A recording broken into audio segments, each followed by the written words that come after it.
Always happens that way. You hit one button and it's like one more button to do. What's going on, everyone? Welcome back to another Saturday Coffee here on Bangkok Strange. Boom. Cheers, sir. Almond milk. Is the no bag though? No, see, because the bag lady, Yeah. my bag lady, because I'm dating like way outside my comfort zone. The bag lady doesn't use almond milk. Oh, The lady that we were like Not right good, across. not Yeah, good. no, exactly. And I know how much you like almond milk. this is the best. But then they put all the other milks in it. So All the other sugars, Yeah. too, which is good. let me run through the chat real quick with you guys. Let's see who's here. We got Mariano from the early mornings in Germany. Yeah. Benja talking Thai in the chat. How you doing, Saudi Benja? cop. Dorman, how are you? Of course, we got our good Thai friend here, Todd Dorman. I'm a big fan of the doorman. Todd, thank you so much for all those videos you're doing out in the middle of what you call middle of nowhere, which It is the middle of nowhere. I freaking love that, dude. It's so cool. And it's so hot up there. It's awesome. Born Nomad Productions. What's going on? Productions. Wow. Maganj Is that an addition? Buenos noches, everyone. Hey, Greg, man, how you doing out there in Mexico? Puerto Vallarta, eating tacos. Buenos tardes. We have the fashionista Joe, best shirt in the Oh game. my god! Yeah, I was wearing mine. Wednesday when I came Wednesday you over. came over, yeah. But all you wanted to do was cuddle, which Yeah, was fine. I was burnt out. We were supposed to record Wednesday. I was done.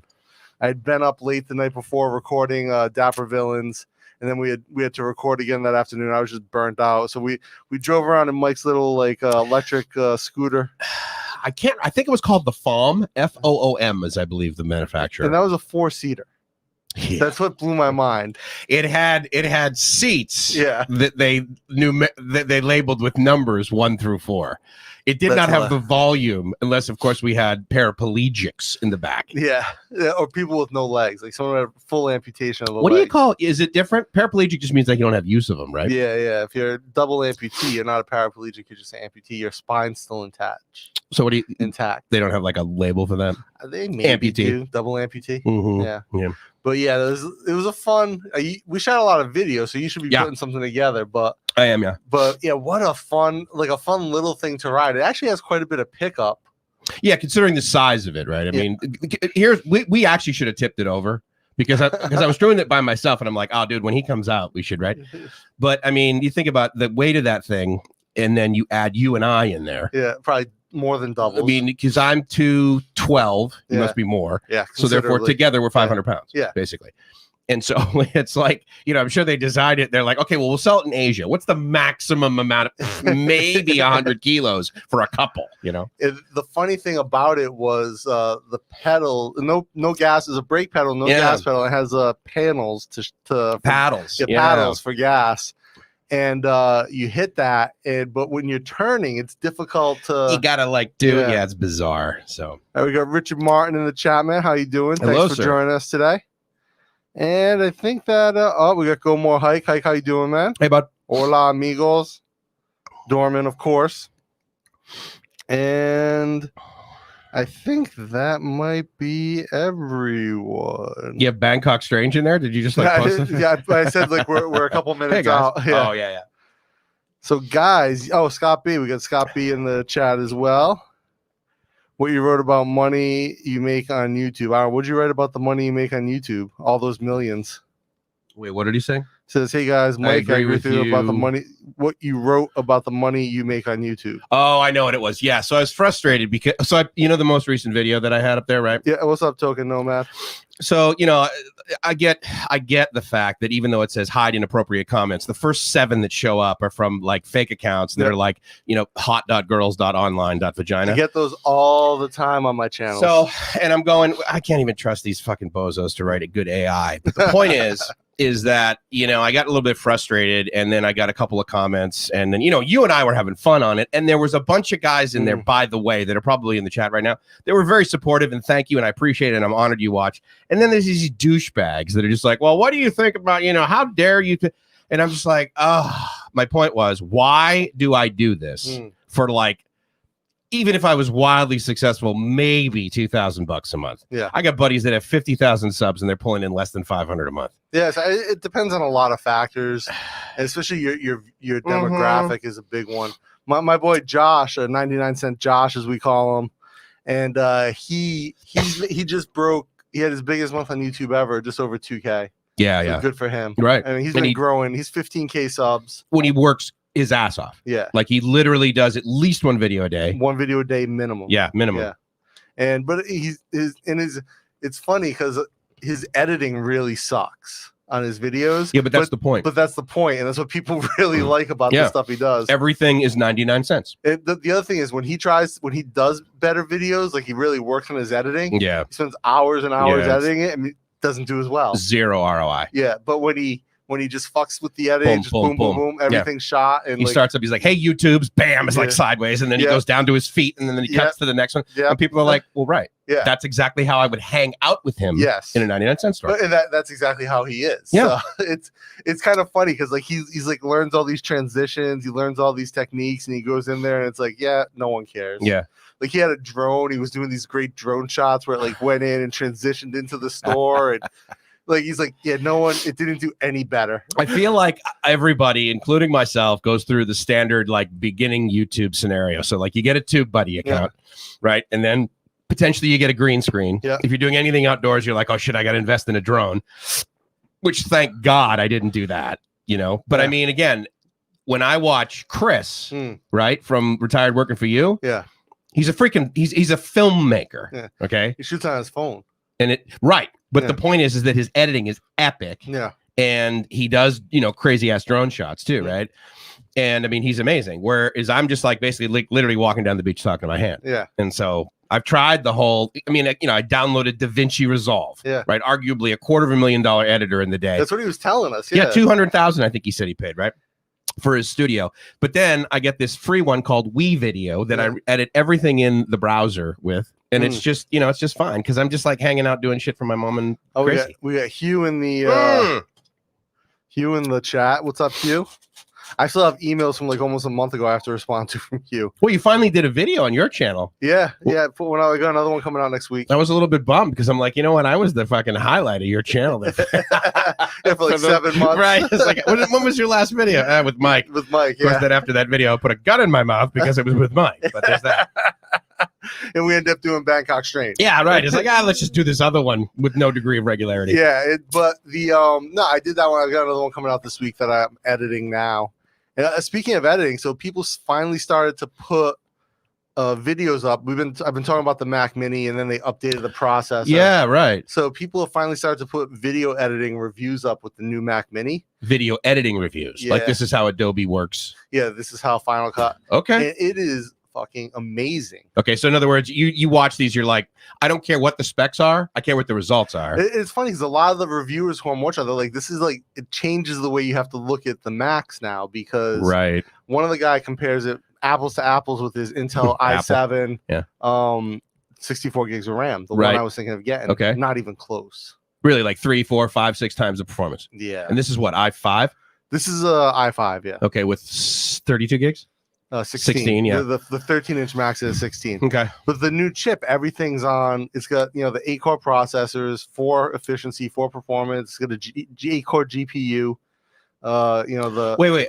So on the same chip, it essentially has 16 cores, 8 of which are used for GPU, and then the other 8 are split up, 4 for performance, and then 16 gigs of RAM on the chip, plus the what they call it, the neuro thing, the AI part, and then the 16 gigs of RAM on the chip. On the chip. That's so fucking fast. Yeah. I mean, it's literally speed of light. So some people are doing editing, and it's just like real-time rendering when you drop it into, when you drop the things in, it's like, boom, already rendered. Okay, so some guy did a video where he edited what, like at least a 10-minute video? So he did like a couple videos, but he was doing like 8K footage.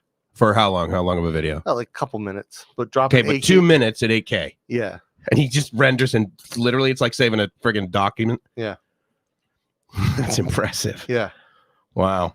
I mean, there's some downsides. Like, of course, Apple's like constantly getting rid of ports on everything. So there's half the ports there were, which is a downside. So what is the average person end up doing? Did you end up getting these Y splitter thingies where it's like 3-in-1? So it's funny because this one is not a splitter. It's it's just a power input. So you can take USB. Yeah, yeah. Mm-hmm. But so is that what you do? You end up buying your $10,000 device, and then you spend another $250 on adapters? Here's the thing. Even so, I buy the new Mac Mini. Even if I buy 2 new 4K monitors, okay, it's less than buying the 64 gig standalone.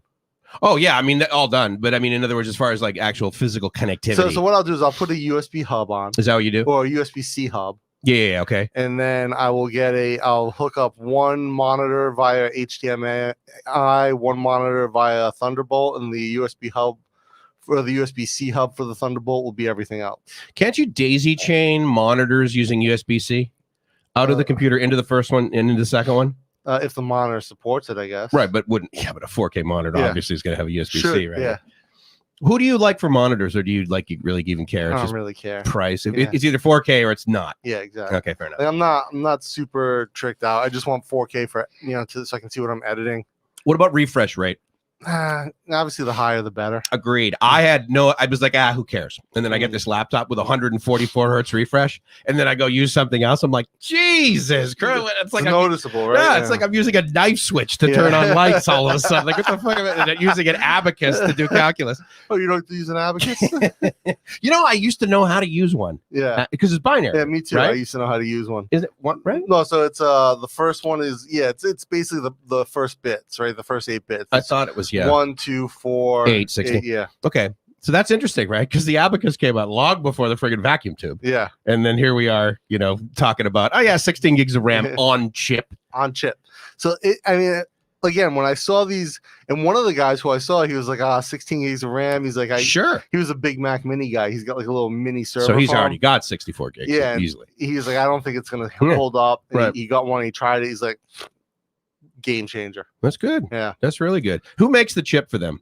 It's a proprietary ASIC, it's a right? Proprietary. Yeah, I don't know who makes it. It's probably not Foxconn. They're more of an assembler, I think. Yeah, but it's someone in China for sure. Yeah, of course. I mean, but it'll be interesting to see what they do with like the Pro, the 16-inch MacBook Pro, like the Mac Pro, iMac Pro, because apparently they're moving their entire line over to these chips. Oh yeah. You'd have to. I mean, to have, considering who they are, it's like having more than 2. It's like having 4 operating systems. It's like, oh no, I've got the 13-inch operating system. Oh yeah, well I run my 6. No. So here's the thing: when I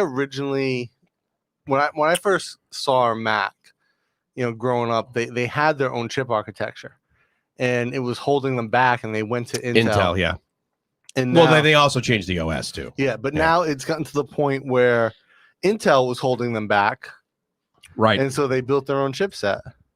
Yeah, I mean, you got to really respect them for that. And, I think one of the leaders, quite frankly, globally in that is Huawei. Yeah. Just out of, necessity. Oh, here's the other thing that the guy who has all the Mac Minis, who has the 64 gig one that use it for editing, he ran his performance test on this Mac Mini. Okay. And the fan never kicked on, even though he got peak performance on the chip. What does the performance test do on something like that?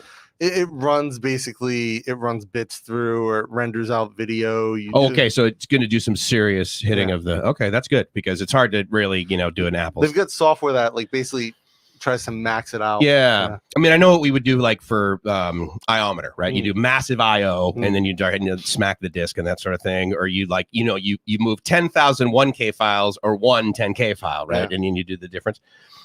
Did he do sort of? Does it have a gig nick on it, or 10 gig? Gig. Okay. So that's the other thing that changed. Like, you used to be able to get a 10 gig. And, that's what. I'm sorry. Did I say 10? Yeah, I meant 10 gig. Yeah. No, you used to be able to get a 10 gig, and now no option for that. That seems odd. It does seem odd, because obviously the 10 gig you'd use on your NAS. Well, plus, I mean, it's kind of like going out there and trying to get 8 megs of RAM. Yeah. It's so small, but no one makes it. Yeah. It's like, how can you buy a 1 gig port that's not auto? Oh, we got Richard here answering the USB-C can handle 2 4Ks or 4 1080 daisy chains. Okay. Yeah. Well, right, because it's going to have a data throughput limit. That's true. Yeah. I was thinking about when I was like, okay, I'm going to travel, and of course I'm going to be a digital nomad. Believe it or not, I actually didn't put Chiang Mai though on my list, because really? I figured I could drop ship from anywhere. Yeah, well, you can sell your drop shipping class from anywhere, especially the beach, bro. Yeah. I mean, if I drank, I can't even imagine if I drank like Corona and put lime in it. I could make videos all day long. All of Mexico. Yeah. But then there would be the disclaimer that, I mean, they drink Corona in Mexico. I mean, yeah, white people do. I was watching yesterday. I watched they drink Modelo. I watched The King's Gambit. Oh, is that a new show, right? On Netflix. Is it any good? It's like a limited. It's excellent. Okay, good to know. Amazing. Well, I've only got 9 seasons left of only Grey's 7 Anatomy. episodes. And okay. It completes the story arc, so there's like no season 2. Oh, okay. Or there shouldn't be. for them. But absolutely phenomenal Okay. series. Is it And- in Mexico? Is that why you? Well, so there's a scene in Mexico where she stops at like one of these cart things, like a street vendor, and she's like, cerveza Corona, por favor. And so I was like, they drink Corona in Mexico? I mean, if the gringos are, they don't not drink it, right? Yeah, I mean, okay. but it's very Mexican, basically. The Mexicans, the most of them will drink like the Modelo in the cans, or there's a couple of other Tecate. Oh, here we go. So ever since you guys talked about drop shipping, I got tons of multi-level marketer videos in my feed and counter videos exposing them. Seriously? That seems odd. I can't imagine they would like actually scrape and basically, get all the voice to text. Yeah, well, apparently. Search based I'll tell you what, the best multi-level marketer takedown is John Oliver's by far. I don't know what that is. John Oliver is a he's got a show on HBO. Like a British fake newscaster, like a Jon Stewart type. Oh, okay. All right. But he did this whole takedown on multi-level marketing that was absolutely amazing. Here's the interesting thing about multi-level marketing. It is the modern day version of P.T. Barnum's statement, which is there's a sucker born every minute and two to take advantage of him. It absolutely, multi-level marketing, drop shipping, all that, just bullshit. But I tell you, because I looked at stuff like when I was going through the leadership thing, it was like I looked at events like that, that leaders engaged in, not ethically, but it's like, how do you convince an entire pyramid, literally, of people to give you money? You manipulate them based on greed or promises or that sort of thing. I mean, again, it's the whole startup fundraising model too. Totally. Every ICO ever sold. Yeah. Oh, what's your future projections going to be? Well, we've only got about 17 subs right now, but I'm guessing by the end of the year, 250 million. Yeah, easily. Actually, so we both know this entrepreneur in Bangkok. Yeah. And at one some point, of us have paid him to do what he does. At one point, he was talking about doing an ICO. Oh, yeah. I mean, and you can't blame him, really. Right, because I mean, you got to remember in 2017, that was the default setting. Yeah, when I asked him to explain it, he had no answers. What are you talking about? It's just a friggin' IPO with Bitcoin, Couldn't explain it. What? Yeah. Did he want to come up with his own coin, or did he want to come up with his own friggin'? Yeah. Are you shitting me? Oh, I got to give him massive crap about that. Yeah, you should. I did at the time. Did he want to come up with his own ledger, or was he at least going to use the Ethereum blockchain? He didn't know. He didn't know. He didn't know. All he learned was the three letters IC. Yeah. You know what pisses me off, dude? About the I think he was like, we could probably do 100 million in. I'm like, what? Yeah, 100 million tether. If he's his fantasy. He's. Oh God, that's awesome. Did you ever invest altcoins? Whoa! What's this? He's talking? We sound like a Volpe. I hope not. The suburban. What is that? It's the term of don't be a middle management douchebag. If you're a Volpe, you're a middle management. And douche. Volpe was like the last name of some guy, kind of like it's like the Karen. It's a guy. It's like basically a management Karen. That's funny. Or no, wait, no. But that's just between you and him. That's like some guy you guys worked with at Cox, right? Yeah. Hey, and Suburban Beard, I want to thank you very much for coming over to my channel. I know he watched like a couple things. I was honored by that because you're busy, dude. So thank you. Yeah, Josh, if you missed it before, we were talking about how I was saying how like your editing sucks because like that's what people want on your channel, and when you try hard when you like work on your edits, like no one like it doesn't improve your views. It's kind of funny. I was talking about the drone shot you did where you brought the drone out and like went into the store. Oh my God, they let him do that? No. He brought it like from the outside and like his transition was like so slick to go into the store. And like it was like so dope. He did a similar one with Christmas lights where like he had the drone and then all of a sudden he throws something and then he's on the roof. Wait, isn't he the guy that is like the highest density of Christmas lights in front of his house on his street or something? Probably, yeah. He definitely. No, who's that? No, that's him. But I mean, he might have like the highest density in all of Ohio, and like he spends.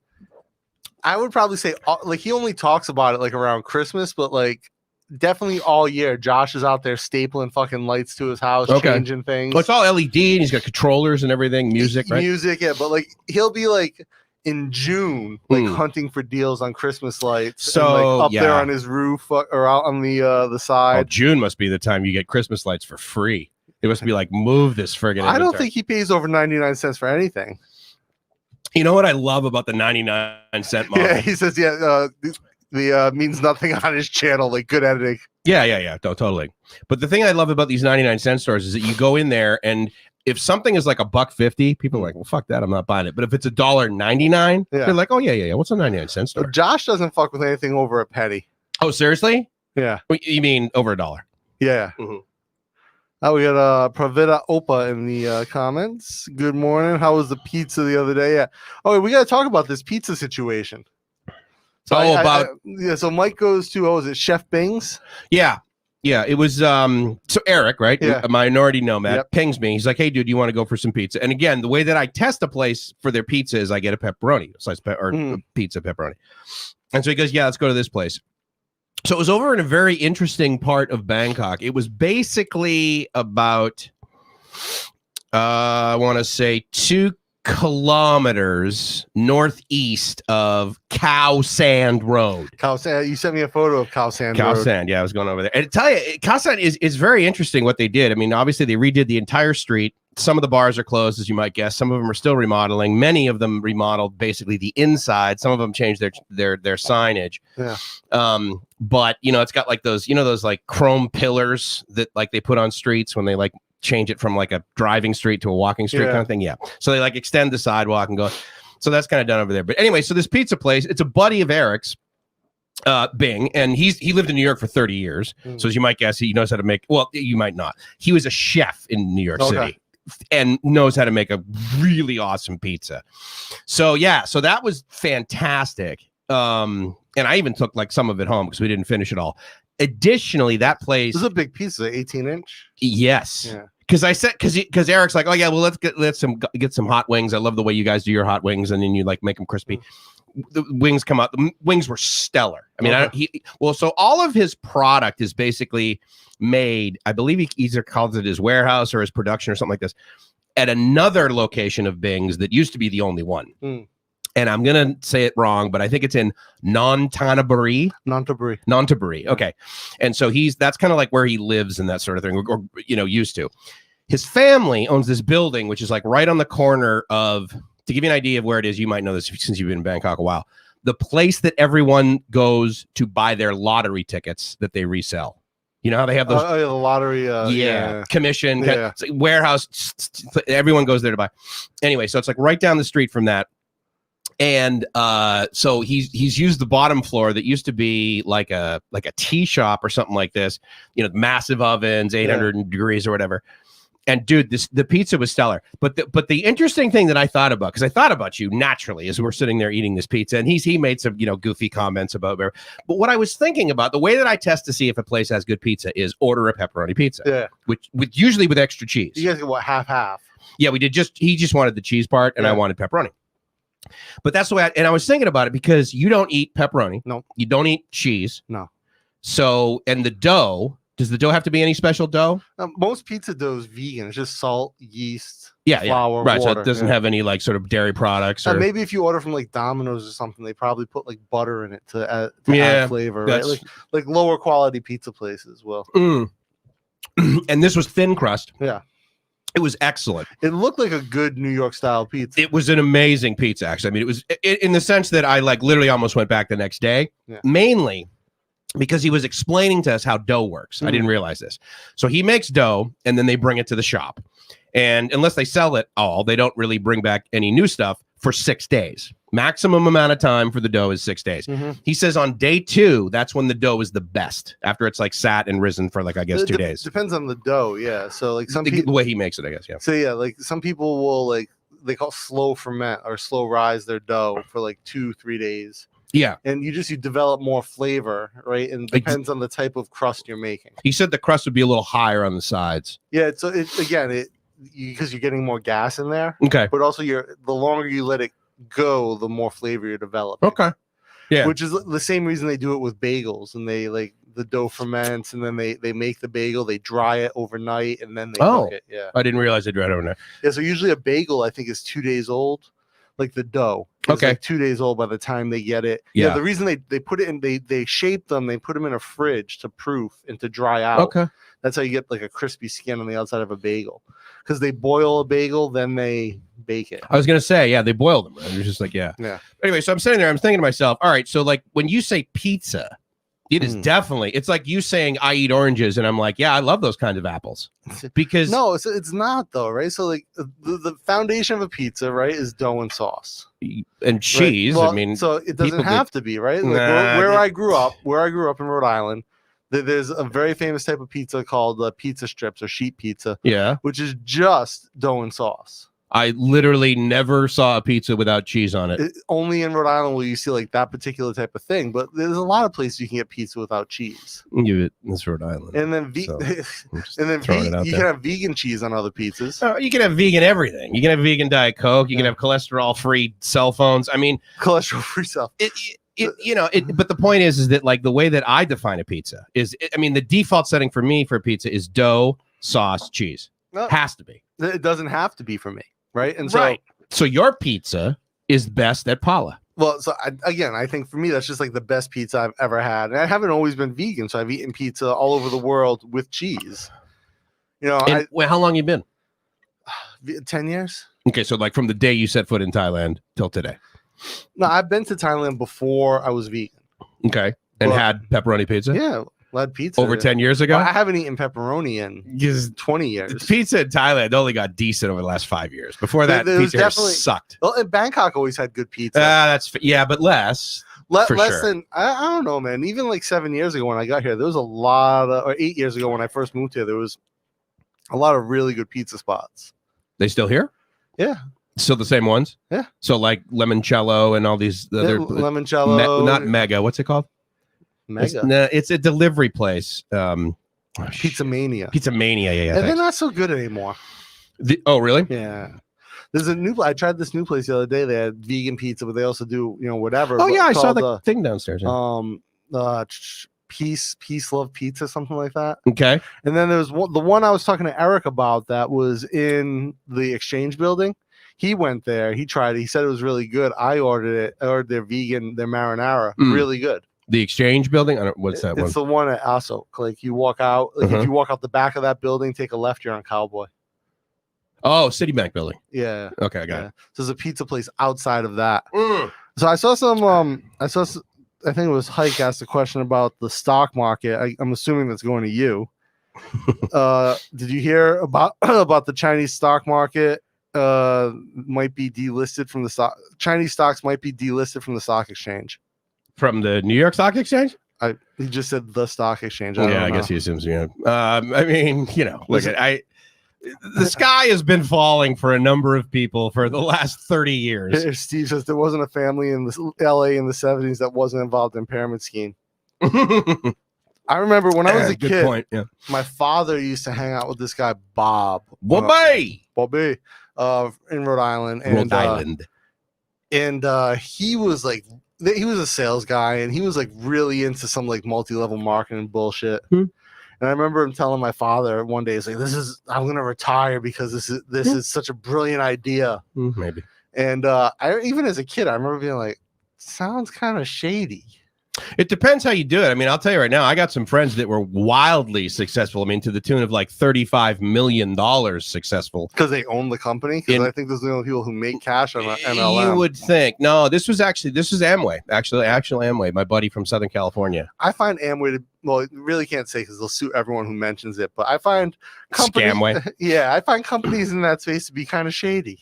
I actually met with some of the First of all, it's very religious. Once you get up into the leadership level, they're ridiculously. In fact, this guy got so high in it that they basically kicked him out because he wasn't married. He got divorced, and they're like, "Whoa, you can't do." So that was a little ridiculous as far as a business leadership perspective. But the thing that bugs me the most about it is that I will meet. This is how I experience Amway. Someone who's in Amway will meet with me, and they will give me this spiel about all this stuff, but they will not tell me it's Amway. Yeah. And I'm like, that lacks so much integrity. I worked for a company here that Amway was a client, and it's just, the company that I worked with here, they were actually a client of mine. and I worked with them, and they were really cultish internally. Mm-hmm. And then the guy who handled the Amway stuff, he's like, I don't care that they're scumbags and it's like a No, cult, if they buy his stuff, that's fine. they're paying money, so Mhm. whatever. But he's like, the Amway people really buy into the idea. Like any training you put in front of them, they're just like, oh, it's like the word of God. Yeah, build a team. Yeah, I think that again, it's fine for some people, right? I mean, there's a bunch of people that need a herd, and you and I would submit are more leaders than followers, but that depends on what it is. So here, Tokenoma says they have Chinese companies have 3 years to come into compliance. It's going to be a while before any impact felt. Yeah, not a big deal.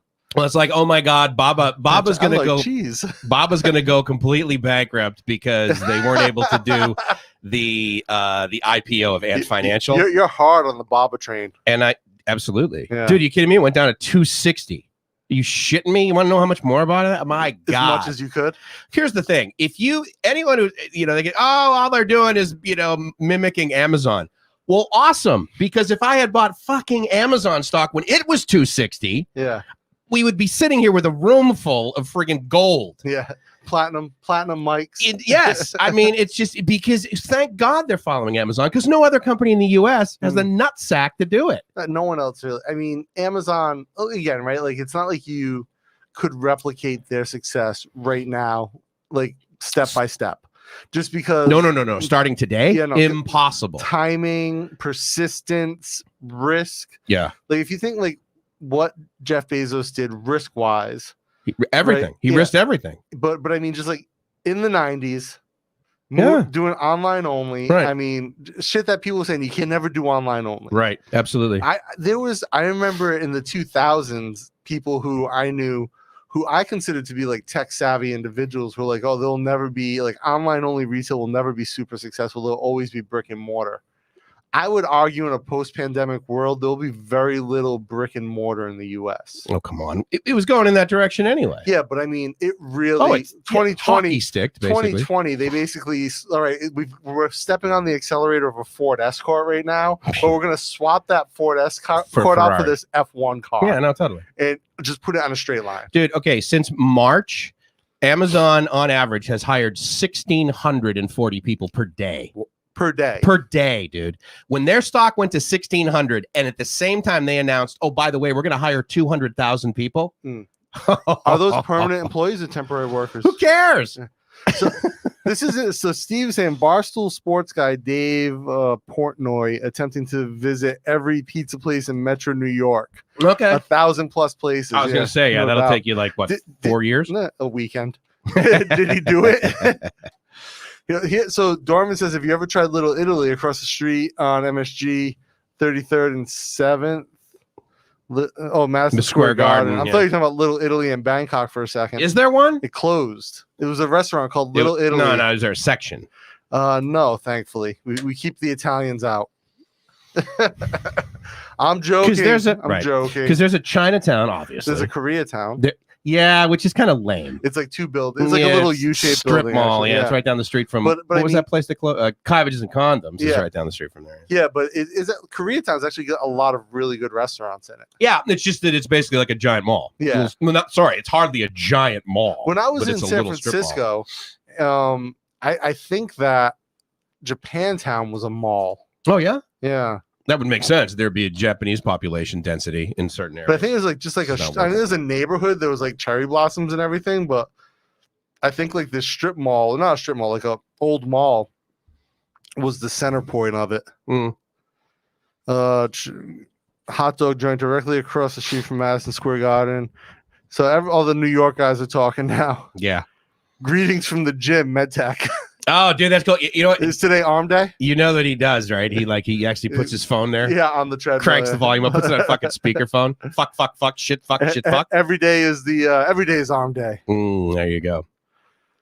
So go more. I remember first shopping on Amazon on dial-up and being amazed, but books at like 25%. Yeah, they were able to drive it down. Well, the joke was before, when all they were doing is selling books, is if you want to put Amazon on a business, order from them, because every book they sold, they lost money on. Don't forget, dude, they weren't profitable until like about a decade ago. Was it even that Was it that long ago? What the big thing that they did I thought it was was more recent. it was what do you do? You have pulling out random band-aids? no, I know you see this like I got this like Holy it shit. is so dry. Did you get into a knife fight? No, That's like a gash. No, it's so dry that when I use the mouse you have so like much, a little mini vagina on your finger. I wish I'd never fucking leave the house. You're sucking on it. Dude, I mean, are you kidding me? Yeah, I mean, is it salt? I shave it. It's got like little landing strip on the front of it. No, it's like it's right where the roller ball is on my mouse, and it pissed me off. So now it's dry. Now it's cracking because it's actually kind of dry out. It's not humid. Yesterday was nice and cool too. Oh, dude, slept with no aircon last night. Yeah, Like I do like degrees. So Steve said, "I'm right about SF Japan down." And so Steve, if I remember too, it was full of like tuner car part stores, and like DJ equipment is like all I saw in there. Japantown. Okay, interesting. In San Francisco, but again, it was beautiful location and a couple restaurants. I think I ate ramen when I was there. Hey, if you guys want to buy a good stock, SPCE. Why SPCE? It's Virgin Galactic. They have the gym shut down here again. Yeah, the U.S. is shutting everything down. Dude, I'm talking to my business partner yesterday in San Diego, and once again, he lobs over the net. Dude, I am so glad for you that you're not here. You would go fucking crazy. No, please. Well, at the end of the day, he's like, look, by now, you would have gotten out anyway. Yeah. I'd have been like, fuck this. I'm getting like a 75-year visa. I don't give a shit what it costs him out. But he's like, yeah, they're going into lockdown. The paradigm for Thanksgiving was that you could only have a maximum of 3 families. They didn't limit to the number of people, I guess, right? And you can only do it for 2 hours. You can only have Thanksgiving for 2 hours. Were they enforcing these I laws? have absolutely no idea how. So we're like on the precipice of, or on the cusp of perhaps another lockdown in Thailand, depending on how the Chiang Rai situation shakes out. So for you guys that don't know, there was a couple of ladies, may or may not have been prostitutes, may or may not have been drug smugglers. No, I think they were drug mules, yeah. Well, apparently they were also working at some brothel, and so there was a report, a very detailed report that said a lot of the girls were having sex with fat Burmese generals from Yangon. And really? Why would they? Okay. So like there's this sort of like hooker resort hotel across the border. Oh, okay, got it. Here's the thing. I think that these, again, like if you're doing one, you might be doing the other, right? Makes sense. Yeah. Right. And if you're crossing the border illegally on an unchecked bridge, you're easily walking drugs back and forth. Yeah. But so a bunch of them came back positive for COVID.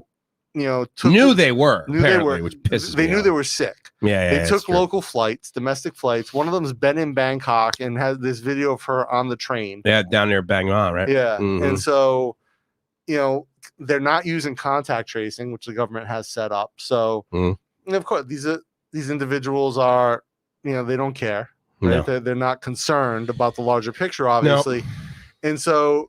I believe yesterday, at least, the count was at 10 infected. Okay. And like the government's just scrambling to try to get it before it gets out of control. Because there's 10. But think about it, right? Those 10. Awesome. The fact that they took local flights, one of them has been in Bangkok on public transportation. Yeah. The potential exposure is huge. Right. And so if we can nip it in the butt before it gets out of control, we're great. Sure. But we can only do that in Thailand because the government has been so good. Yeah.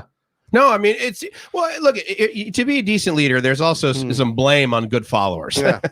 And, we're pretty good followers over here, right? And once you become part of this culture, unless you're an asshole and all you do is post on Thai Visa all day, then, you're like, no, I want to be a part of this. Or like an adult, I leave. Yeah. Versus just bitch and stay. And so, I first read the report, heard about those 2 ladies. I believe they said, and we are in contact with 380 people, I think was the number I heard, to try and notify them. Obviously, it spread out more than that. Yeah. But they were able to say, okay, they were on this plane, 170 people on the plane. Okay, so that's one, and add it up. But I just, I mean, we'll see how it shakes out. But at the end of the day, if the U.S. fantasizes about only having to deal with 10 new cases a day. Oh, my buddy, his buddy works as a coroner. And he said that the deaths that are reported from COVID, 6% are accurate. Really? Yeah. He also says that there's a higher percentage of people that are dying from committing suicide in San Diego, the world's most perfect city. Fuck you. Than from COVID. However, as you know, the media kind of has this soft agreement where like they'll report one suicide or something like that, but they basically don't report suicide because when you report suicide, more suicides occur. So they just have this sort of soft agreement. Like celebrity suicides, obviously, like Robin, you know, things like that they get covered because of there's paparazzi. They're news. Yeah, exactly. They're entertainment. That's for sure. Well, I mean, entertainment, yes, but I think, you know, if you lose someone brilliant, right? Like if Bill Gates committed suicide, they would report on it, right? Yeah, Robin I get Williams was brilliant. No, that's fair. But yeah. And he also said that if you are in a hospital and you get diagnosed with COVID and you need... Goddamn, Joe's a billionaire. And you need a respirator, the hospital gets $12,000. Wow. If they die, upwards of $38,000. Yeah. Joe got Amazon stock back in 2006. 1,000 shares is a beating. Jesus Christ. Are you kidding me? Billionaire Joe. Congratulations, buddy. I'll tell you what, it was in 2009 and I'm sitting there and AWS had gotten really, really popular. And God, I swear, I think the stock was at like $80. Yeah. And I said to my buddy, I said, you know what, dude, this cloud thing is going to friggin' explode. Amazon is going to be leading the charge with this AWS. Buy some Amazon stock. He bought $50,000 worth. I'm like, what? ROI for days, right? Crazy. He bought it at 80. It's at 3,300 today. Well, I told you, like after the fact with Cosmo, you know, because of the shares that were dished out there, there was a potential to convert options, and I never knew about it because like it was years later I got contacted.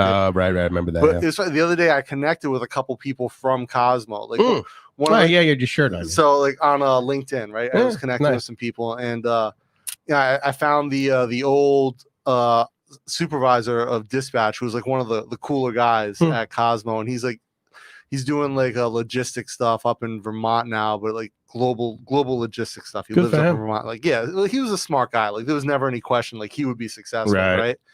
No matter what he was doing. But then I saw my old general manager and I sent him a connection request and I was like, no, he was really a douchebag back in the day. And he's probably still a douchebag I don't need to be connected to. So I'm just gonna withdraw that connection request. Yeah.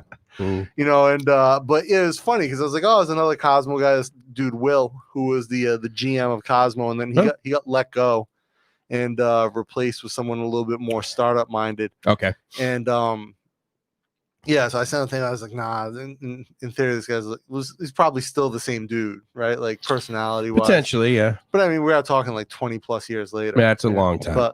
But still. The manager I was 20 years ago, significantly different than yeah, but like, just play it safe.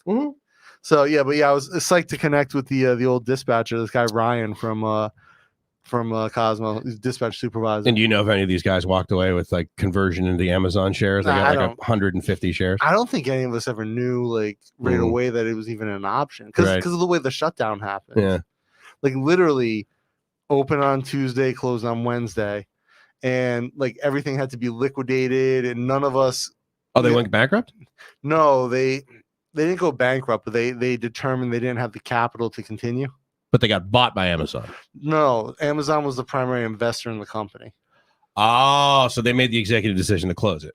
Yeah, stop bleeding money. And then they were going to liquidate everything. Okay. So Amazon came in and had first dibs on the liquidation. Did you guys have IP? Not that I know of. Okay, no, so it wasn't like, oh yeah, they're the reason the logistics work so swimmingly is because of Cosmo. Amazon put a bunch of money into the New York facility to build it out as a robotic warehouse. In what year?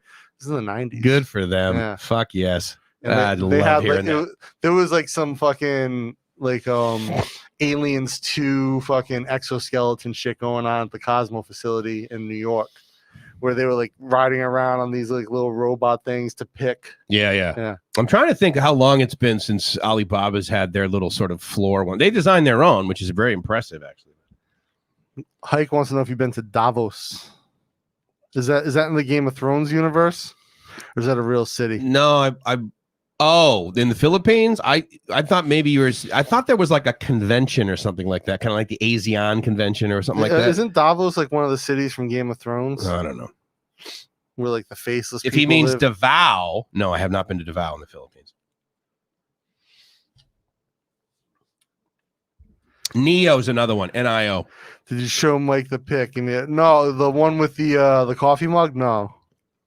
Oh, you bought it. Thanks, Joe. No, he bought the sticker and he was gonna modify his coffee mug. Oh, but I can't pull it up. Oh, I can get it on my phone. I can go here. There's like. Did he message it to you? Yeah, on Facebook. Okay. You can't open Facebook Messenger? I can, but I have to like get into the Bangkok Strange account. You should be able to go into Messenger, and then upper right-hand corner, you should be able to change your profile. Really? Let's see. Or better yet, you can go into Facebook, and if you have a notification, the upper right corner is write new message. Oh, sorry, that's a Mac freaking thing. So they probably put it wrong. Yeah, there you go. Yeah, it's just a different paradigm. I sent a photo. Oh, it sent me a new photo. Trying to sew me a mask just for use some of my old underwear. Dude, that's fucking disgusting. I'll tell you what, that'll never happen to you in Bangkok or in Thailand. Bum gun that shit. This is the other one. I think I showed you this. Yeah, he did send me this. That's pretty good. Thank you for that, Joe. Joe's great. The old underwear. Yeah, if you have the bum gun changes that doesn't happen. No, I mean, I wear underwear sometimes 2 days in a row. It depends if I go outside and sweat and that sort of thing. Davos, Switzerland. No. The G20 meeting. Oh, yeah. That's what I was thinking about. Yeah. Is it like a special? Yeah. No, of course not. I'm not part of that group, dude. Yeah, he saw it. Yeah, I saw that. I just saw the mask one. Too funny. Skid mark. Well, the big money goes to plan the future. Indeed. Yeah, no, those guys plan the future. We plan the future from here in Bangkok, my friend. Up top. Yeah, boom. Dude, we haven't up top in a while. That's the first one. Jesus Christ. Oh my God. Are we both asleep today? We might be. Were you up late last night? No, I went to bed pretty. Listen, I was watching One Championship last night. Yeah. And then I finished the Queen's Gambit. I watched One Championship. I cleaned up a bit and then went to bed. So you watched 7 episodes of that thing and then? No, I watched 7 like over 2 days. Got it. Yeah. They're like anywhere from 45 minutes to like 65 minutes each. 65? Yeah, because it's a Netflix original, so they're not not bound by commercial time. Yeah, because I think Grey's Anatomy, everyone's like 45, which 43 minutes basically. This is the nice thing about like things that are originally made for Netflix. There's none of these like awkward commercial breaks. No, and they don't try to build up suspense so you stick around. Yeah, that's true. It's just really good storytelling, start to finish. Yeah, and I think too is that the creativity is a little bit more risque potentially. Yeah, they're willing to talk about issues that white lives matter.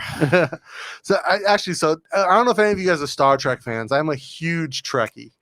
And I love Star Trek Discovery, and so I watch it every week. And so this last episode, there's a character on there who the actor is like a non-binary actor, right? Doesn't identify male or female or whatever. Oh, is that what non-binary? Okay. And so this character happens to be a Trill, and essentially was a female in the show, right? But it has a Trill. It's a human character with a Trill symbiont. Okay. And so if you don't know the Star Trek world, it's basically like an other life form that lives inside this humanoid body, and she's the first human to have one. Okay. And so, Star Trek has always been a great show for dealing with cultural issues. And like even from the original, and they usually do it in a very subtle way. Yeah. And so in this show itself takes place like in the 3500s or something. Oh, is that one? Okay. They've traveled to the future in the season 3. And the character at one point in the show, the chief engineer says, "Oh, she's really fast." And when the room's empty, she's like, "They're really fast." She's like, "I've never felt like a girl or a guy, like a she or a he." So she's like, "My pronouns are they, them." And I just thought it was a really heavy-handed way of dealing with it, as opposed to like, because they had the perfect opportunity because she has the Trill symbiont, which has been both male and female over its lifetime. It was a really great way to write it in and deal with the whole, if they wanted to address pronoun usage, which is a hot topic in America, and a sensitive one for the LGBT community. So if they wanted to really deal with it in a very Star Trek kind of like soft touch way. The whole idea that she has this Trill symbiont and doesn't identify either way would have been a great way to do it. Yeah. As opposed to, it just felt it was a brief moment in the episode, but felt really heavy handed and sort of ruined it for me. Right. Because it takes me out of the world of Star Trek and puts me into the world of today. Yeah. Current bullshit news. Which, you could have dealt, just given the character's story and background, you had all these great ways to really dive into it and really have substance about it. Yeah. And, to not just say it literally. Yeah. And I mean, but like you could have really built on that over like seasons and like really added depth to the character through that and address that issue in a more Star Trek universe way. Because in 3500, the year 3500, like we should be beyond that as human society. So, it was so heavy-handed, so like it took me out of the moment of Star Trek. Who produces Star Trek now? CBS. Okay. And so, but there you go. Again, it was just like I was just so mad at the show. Like look, I'm all about like the issue, right? Like personally, I want my own pronouns to be bad motherfucker. Okay. Right. Not how he, you not using that around here? Bad motherfucker. Like if hey, bad motherfucker Dana over there. Right. But jokingly, I'm saying that. But like I if someone wants to have like identify their pronouns, that's great. But for Star Trek, there was just such a better way to do it that would have added more substance and allowed you to really address it multiple times. Now, every time you do it, it's going to feel heavy-handed. I will submit to you that one of the reasons that shows are made this way is to get you to do exactly what you just did, whether you like it or not. Probably. But I mean, from a Star Trek fan perspective, like I want Star Trek to deal with social issues of the day and always be on the side of, justice and liberal ideals. Do you just watch this all the way through, or are there commercials? I watch it on Netflix, so no commercials. Okay. It's made for CBS streaming though, so I don't know if it's actually. I think it's made for commercials. Okay. The way it's done, but regardless, there's revenue generated by you watching it. Yeah. But at the same time, like I said, it's just like I want Star Trek to be held to the standards of not so much the original, because the acting was pretty bad in a lot of it, and but they did compared to today, yeah. But they did address social issues on a more subtle level with the original. But I want it to be held to the level of Next Generation and Deep Space Nine from a storytelling perspective. You will watch the next episodes with more intensity and pay more attention based on your disappointment with the current one. I don't think I mean, I'm a Trekkie through and through. I understand. Like since I was a kid. So I'll watch I've seen every episode of every Star Trek without question. Right. And, they don't make them because they lose money. Yeah. No, exactly. I've seen every Star Trek movie, whether I like it or the things I really geek out about is like when they make reference to things like, the Kelvin universe has been like indirectly referenced. One of the things that I think is so amazing is when real life and the average person on the street is using technology that I saw in Star Trek like 30 years ago. And what is that? In our hands every single day. Yeah. Touch and move. They had no keyboards, and he would like go up and he would do the motion too. Yeah. It wasn't just like it was a touch screen with a keyboard. And of course, where I first saw that, I'm like, the touch screens now. I mean, you had to calibrate them every fucking hour. Remember the StarTech cell phone was it was made to be a flip phone because the engineers were Star Trek fans. Yeah. Up top for engineers. And Motorola, right? Yeah. Yeah. Boy, they got, I mean, Google bought the technology, but Motorola is not the brand they used to be. Stuck is here with us. Hey, bud. Good to see you, buddy.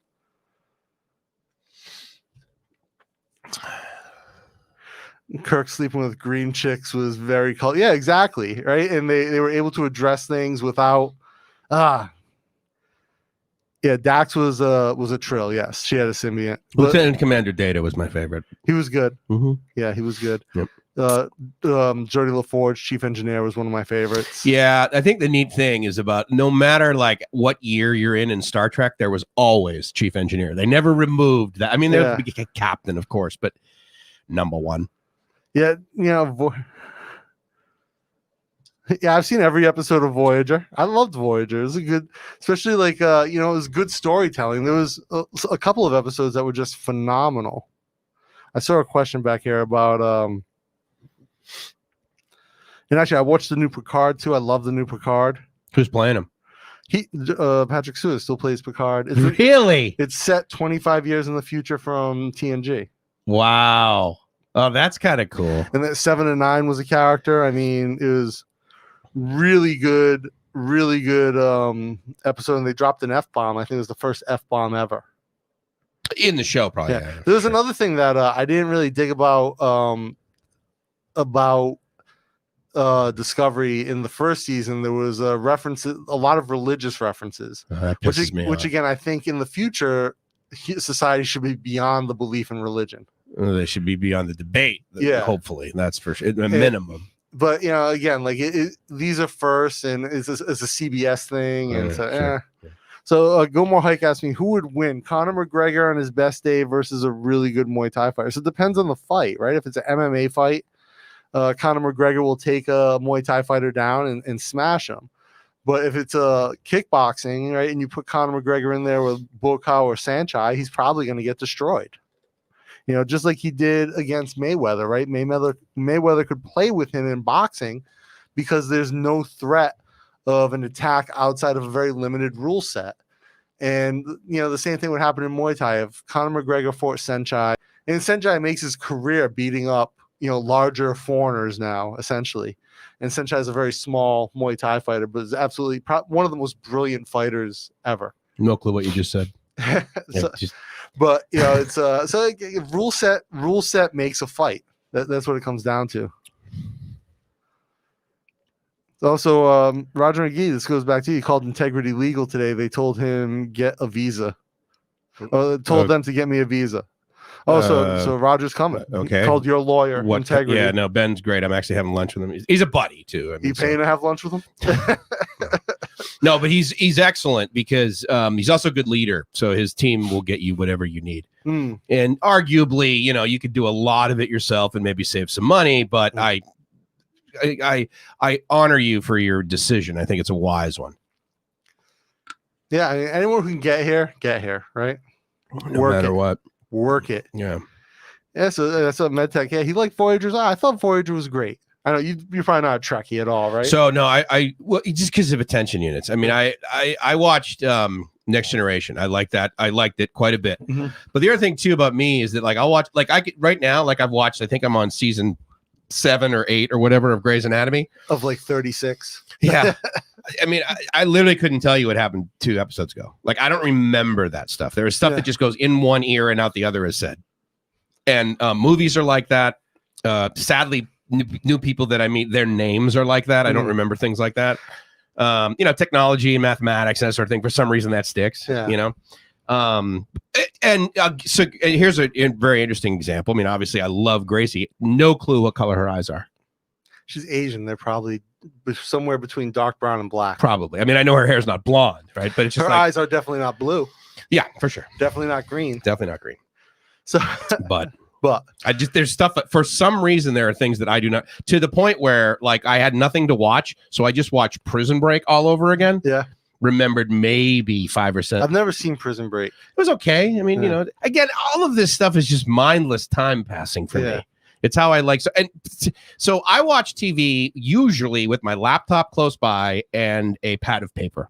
So yesterday, as I was watching this thing, I was coming up with this idea of a URL shortener website project that I want to work on for a couple of reasons. I think it's a good idea. But secondly, I really want to have a project where it involves me managing a bunch of developers that are potentially incompetent, right? So in other words, $5 an hour guys that have to be told the same thing. I think that would be an interesting thing to, I'd get frustrated and then fire them all. But the point is that it might be kind of an interesting exercise to go through. So, I started watching Star Trek when I was a kid with my father. I rewatched all the originals with him. What was the guy's name? Kirk. Yeah, but William Shatner. William Shatner, yeah. And best overactor ever. He's like Nicolas Cage levels of overacting. Yeah, yeah, so, right, yeah. I was in high school when or maybe junior high when the Next Generation came out. Would watch it every week religiously. Yeah. And then I was in high school when Deep Space Nine came out, and the stories of Deep Space Nine really resonated with me. Okay. And so I even to this day, Deep Space Nine is my favorite Star Trek. I would consider Sisko my favorite captain, and definitely the cast of DS9 as probably a lot of them are my favorite characters in the universe, the Star Trek universe.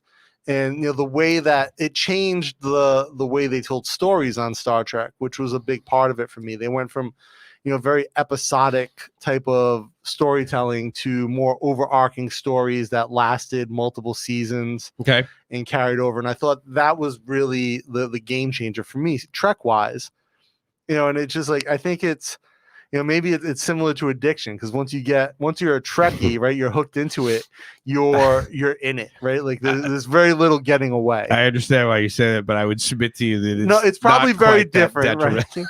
Well, I do know a few people who their love of Trek has ended their relationships, their work lives. That's true. But when I was in the EverQuest of TV shows. So when I was first in college, though, and the best living situation I had at college, I had the two best roommates I ever had, Colin and Nate, were both. Colin was a huge Trekkie, and Nate was like a on the peripheral of Trekkiness. Okay. And I was like, I wasn't as much of a Trekkie as Colin, but more than Nate. But we would all watch Star Trek together, and like that was just like the best. That was like your night. Once a week, right back then. Yeah, once a week. And like we're all like super nerdy guys. Like none of us drank in the room really. None of us partied. Right. Like Nate would have like a few drinks occasionally, but like none of us were like going crazy. Shit faced like. But like Wednesday night or whatever it was, 8 p.m. Boom, Trek. Yeah. So let me guess, not a room full of girls. No, not so much. And I was probably the only one getting laid on a regular basis in that room. But even to this day, Colin goes to Trek conventions. He goes on Trek cruises. Dress up. Has the uniform. He has multiple uniforms from multiple timelines. I'm trying to think like what I do that's like that. I mean, nothing anymore. You go to meetings to avoid it. Yeah. Well, no. I mean, that was detrimental behavior. But I mean, it's like, do I have a hobby that I'm invested in that much? And I guess, I mean, a lot of people, the technology that I work with is just like fucking boring. Why the hell would you want to do cloud stuff, dude? Yeah. I don't know. The cloud stuff is interesting. I think it's fucking amazing. But I mean, a lot of people are like, what does it mean? How does it exist? They don't understand. Well, I think if you're in that space, like the cloud was, and the idea of cloud's obviously not new, right? Timeshare in was the 90s, the we called it distributed computing. Yeah. But the actual application of it that came about in the like the 2010s. Well, yeah. And before that, of course, I mean, again, the only way that Amazon ever started making real money is when they started using their infrastructure to host other sites, not the least of which was Target, Sears, Walmart, that sort of thing. And that's how they started making big money. They were profitable prior in 2010, right? So they were profitable a little bit before 2010. But the minute the cloud came out, AWS, I mean, that's a 40% profit margin. Jesus Christ. And they put so much money back into I think overall that company is like 9% profitable. Whereas Alibaba is just killing it. Yeah, Alibaba's on fire. And actually, I've got their market share, 50% of the Chinese cloud market. Are you fucking kidding me? You have any idea how many people that is? From an e-com perspective, Alibaba is just absolutely on fire. Tmall, Taobao, you and I use Lazada all the friggin' time. Yeah, AliExpress, and actually, do you use that? Yeah. I don't find that the user experience is as good as Lazada. No, it's not. But you can get a lot of things on AliExpress you can't get on Lazada. AliExpress is actually one of the more easier ways to drop ship, quite frankly. Is it? Yeah, because the API is super simple, so you can like literally put a plugin in Chrome and just like choose products, and then bam, it goes right into your Shopify store. It's fucking awesome.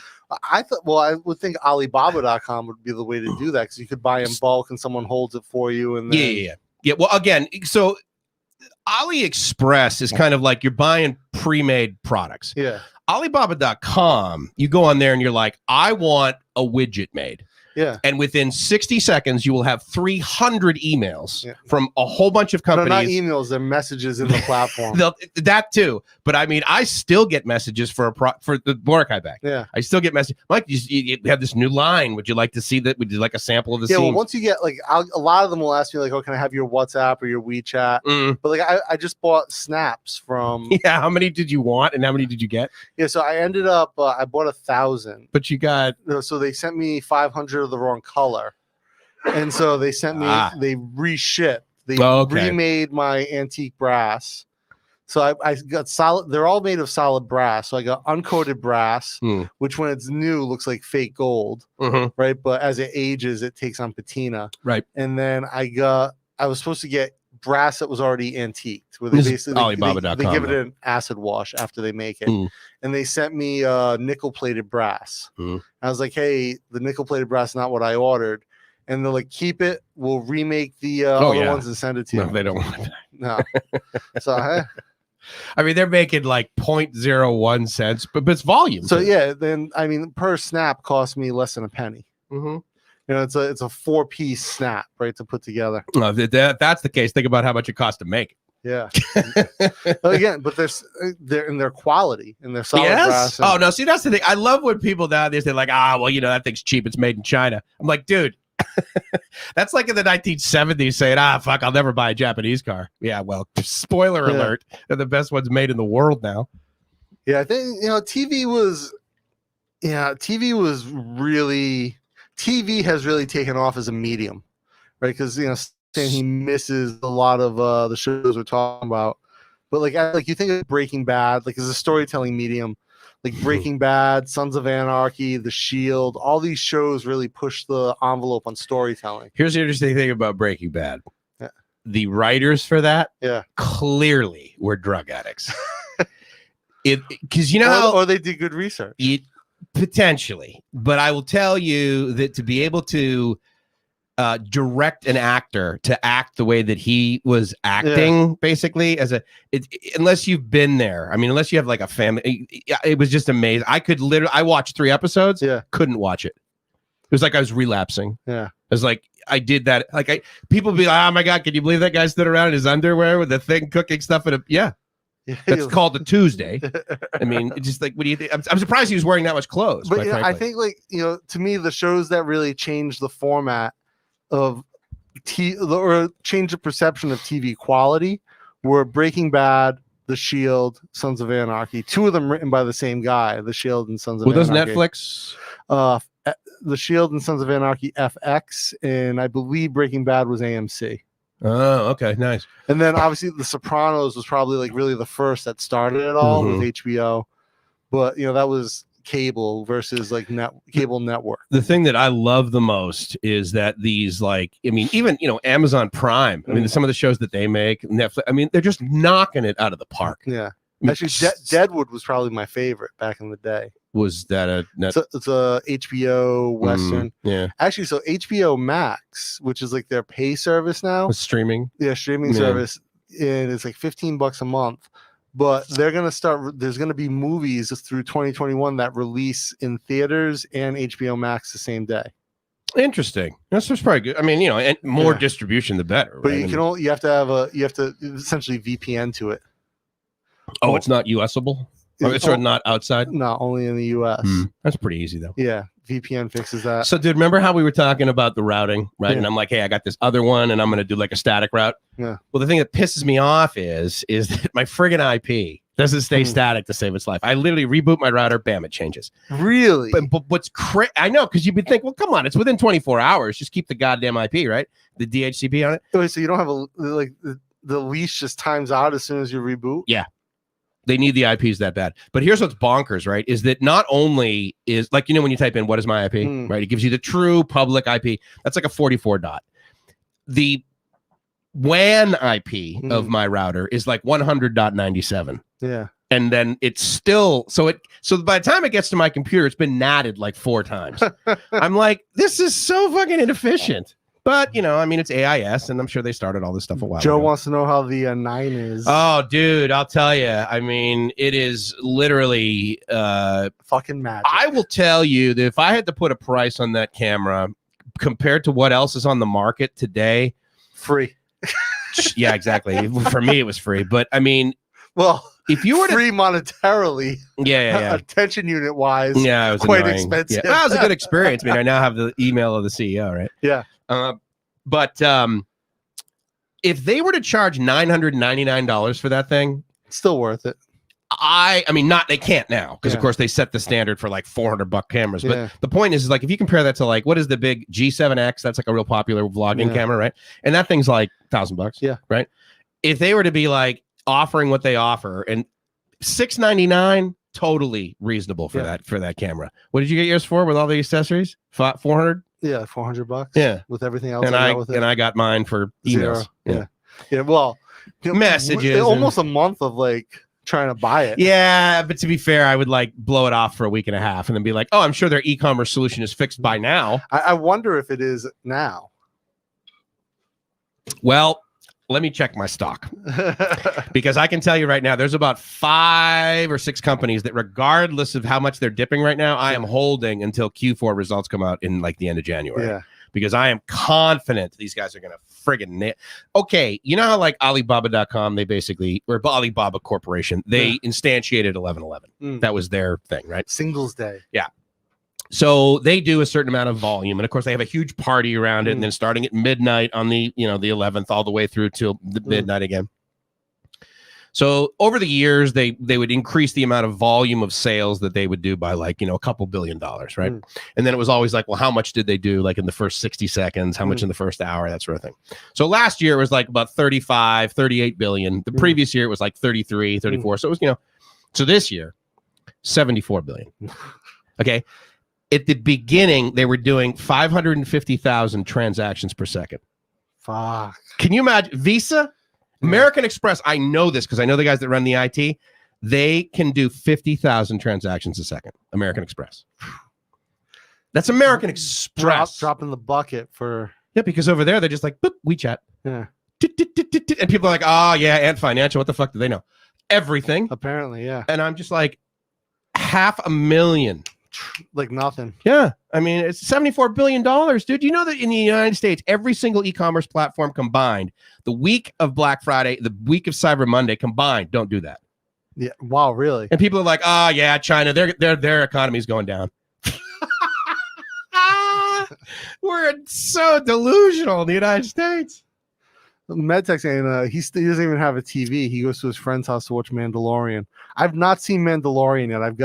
I want to. I just haven't had the time or the bandwidth. Is that a show? Is it It's a show in the Star Wars universe on Disney Plus, which isn't available here yet. You basically have to VPN to the US to get it. GoPro stock, $8.32 up top. My man. Giggity. Would you buy it? 6? 6. Could have bought it 4. Yeah, and it was funny. You know what? I mean, I literally almost did it that day. Yeah. When I was sitting there, I'm you like, were about to. Well, because I'm like, how much fucking lower can it go unless they go bankrupt? I gotta wonder. Like, I hope that they're on a long-term upward trend here. I hope their CEO is enough of a leader to realize that he needs to license the shit out of the technology they have. Yeah, like especially like so here's the thing, right? Like so like the hyperboost obviously is stupid, right? How good it is. And the horizon leveling is stupid, but essentially it works on the idea that the sensor is I don't know you can do it with a larger sensor or not. Because mine already needs heat sinks. Remember you were holding it yesterday. Yeah. It definitely warms up. Yeah. Right. I noticed that a lot of people put the cage on it. They say it helps with the heat. If you put a metal cage, like it's a skeletonized metal cage that goes the heat. Is it the standard GoPro like cover when they didn't used to be waterproof? No, it's like usually you buy them like aftermarket, like from the size of that big thing you have up there. No, it's snug. It fits right to the GoPro. It's metal. Yeah, but apparently having the aluminum on the GoPro helps disperse the heat sink. Interesting. Yeah. Okay. Oh yeah, The Wire was actually Mariano talks about The Wire. You're right. That was another show that storytelling was unreal. And it took place in Baltimore, right? Is that right, Mariano? Was this recent? How many? 5 years ago? 10 years ago? 6 or 7 years ago. Really? The Wire, yeah, so good. Obama was a fan. He actually had the showrunner on. He interviewed the showrunner at the White House. Wow. Yeah, it was kind of wild. I would really like to hang out with Obama. Yeah, me too. I mean, I remember Richard Branson, obviously he's well-known, household name, that sort of thing. Very wealthy, smart guy, good business guy. But I remember like after his presidency was over and he was like a citizen again, if you will, surrounded by Secret Service. Yeah. But I remember him and Richard Branson hanging out on the back of this boat, like off Nutter Island. And I was just like, that would be really cool. That would be really cool to like listen to those guys talk. But yeah, I think Obama's going to do some interesting things in probably the next decade that are very public. The way he's been trending. Like I think he took a lot of time, like during the Trump administration, was quiet, And all he had to do was do nothing, and he was immediately more popular. yeah, well, I mean, it's funny because Genius. Obviously hindsight's 2020, right? Yeah, you look sure, back totally. at, as an American, we look back at our former presidents, and some of them, like, you have a much better view of after the fact. Mhm. And then obviously you get a comparison, like a Trump, right? And you look back, well, Bush G-Dub wasn't that bad, No. right? By comparison. Every time there's a new president that does something we don't like, the previous guy was obviously better. Yeah. Come on. No, but I mean, like, it's like dating. Like, you look at how bad it could have been, right? Oh, Trump is, sure. I can't imagine that we ever get worse than Trump. Yeah, well, watch what you pray for. Yeah. Well, I guarantee you, on the day after the inauguration, he announces his candidacy for 2024, starts fundraising. Oh, Trump? Yeah. Yeah, sure. Of course. Why wouldn't he? He's an egomaniac. Of course he will. Well, plus, I mean, he's backers. It's not like it's all his money, dude. Yeah, so Steve says Wire and Sopranos really neck and neck for best TV drama. Oh, ever. yeah? Yeah, I would personally put The Wire above The Sopranos. I was gonna say, but yeah. they're pretty close. I haven't seen The Wire, but I mean, I watched some of The Sopranos, and it was like, yeah, this is okay. If you watched all of The Sopranos, I mean, the storytelling was phenomenal, and like the references to early, like really early shit, the way they did it, the way it was acted. I guess. I mean, the wife was a little bit overacting. Yeah, but not really. Like, if you've ever been to Jersey. So yeah, but my experience with the mob is basically the Sicilians in Massachusetts. James Gandolfini was just absolutely phenomenal in The Sopranos. But yeah, I would say The Wire, from a storytelling perspective, from a cultural relevance perspective, The Wire was, head above Sopranos. The thing that bummed me out about The Sopranos is, like, I mean, obviously someone would do something and his response he would just shoot the guy in the face. Okay. But then, which is accurate. Yeah. But what bothered me is then he would have these like emotional moments of clarity where he would basically act like with integrity or something like that. Like you and I might do, like, well, I really feel sorry for this guy. No, they don't do that. Okay. It's not like you get a conscience like the older you get in the mob. Stuck says, oh no, politics. Yeah. Twilight Zone was amazing. Yeah. Never watched it because it was it was too old for me. It had already been out for so long when I just sort of started watching TV. Maybe, yeah.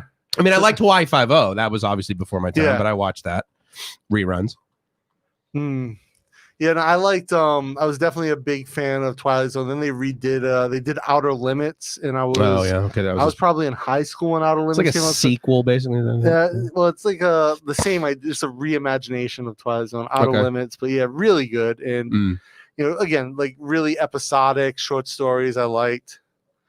Yeah, but fantastic. Doorman's taking off. See you, buddy. Love you, dude. He's going to drive the little scooter around on the dirt roads. That looked fun. It looked like a scoopy eye, right? With the little round. It was a scoopy eye. They have the Hello Kitty decal kit. Dude, I hope he does. He better have That'd be amazing. That's friggin' awesome.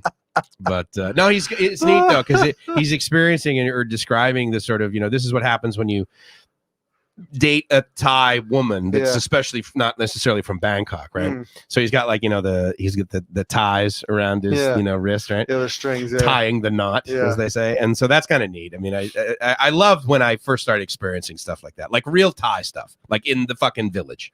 You see, I'm not a huge like it's funny. I know a lot of guys who love that life, and like it's definitely interesting. I don't know that it would be for me long term. No, long term. I mean, I loved hanging out at Maliev's place for a while. It was for a while, but then I was like, okay, look. Well, first of all, there's no beach. I need internet.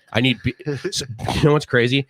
So from her like porch, I would look out on the closest mountain, and it was like 150 megabits per second straight to me. Nice, because there's nothing else there. No RFI, and so that I didn't worry about, but it was more like there was no beach, and I gotta have beach.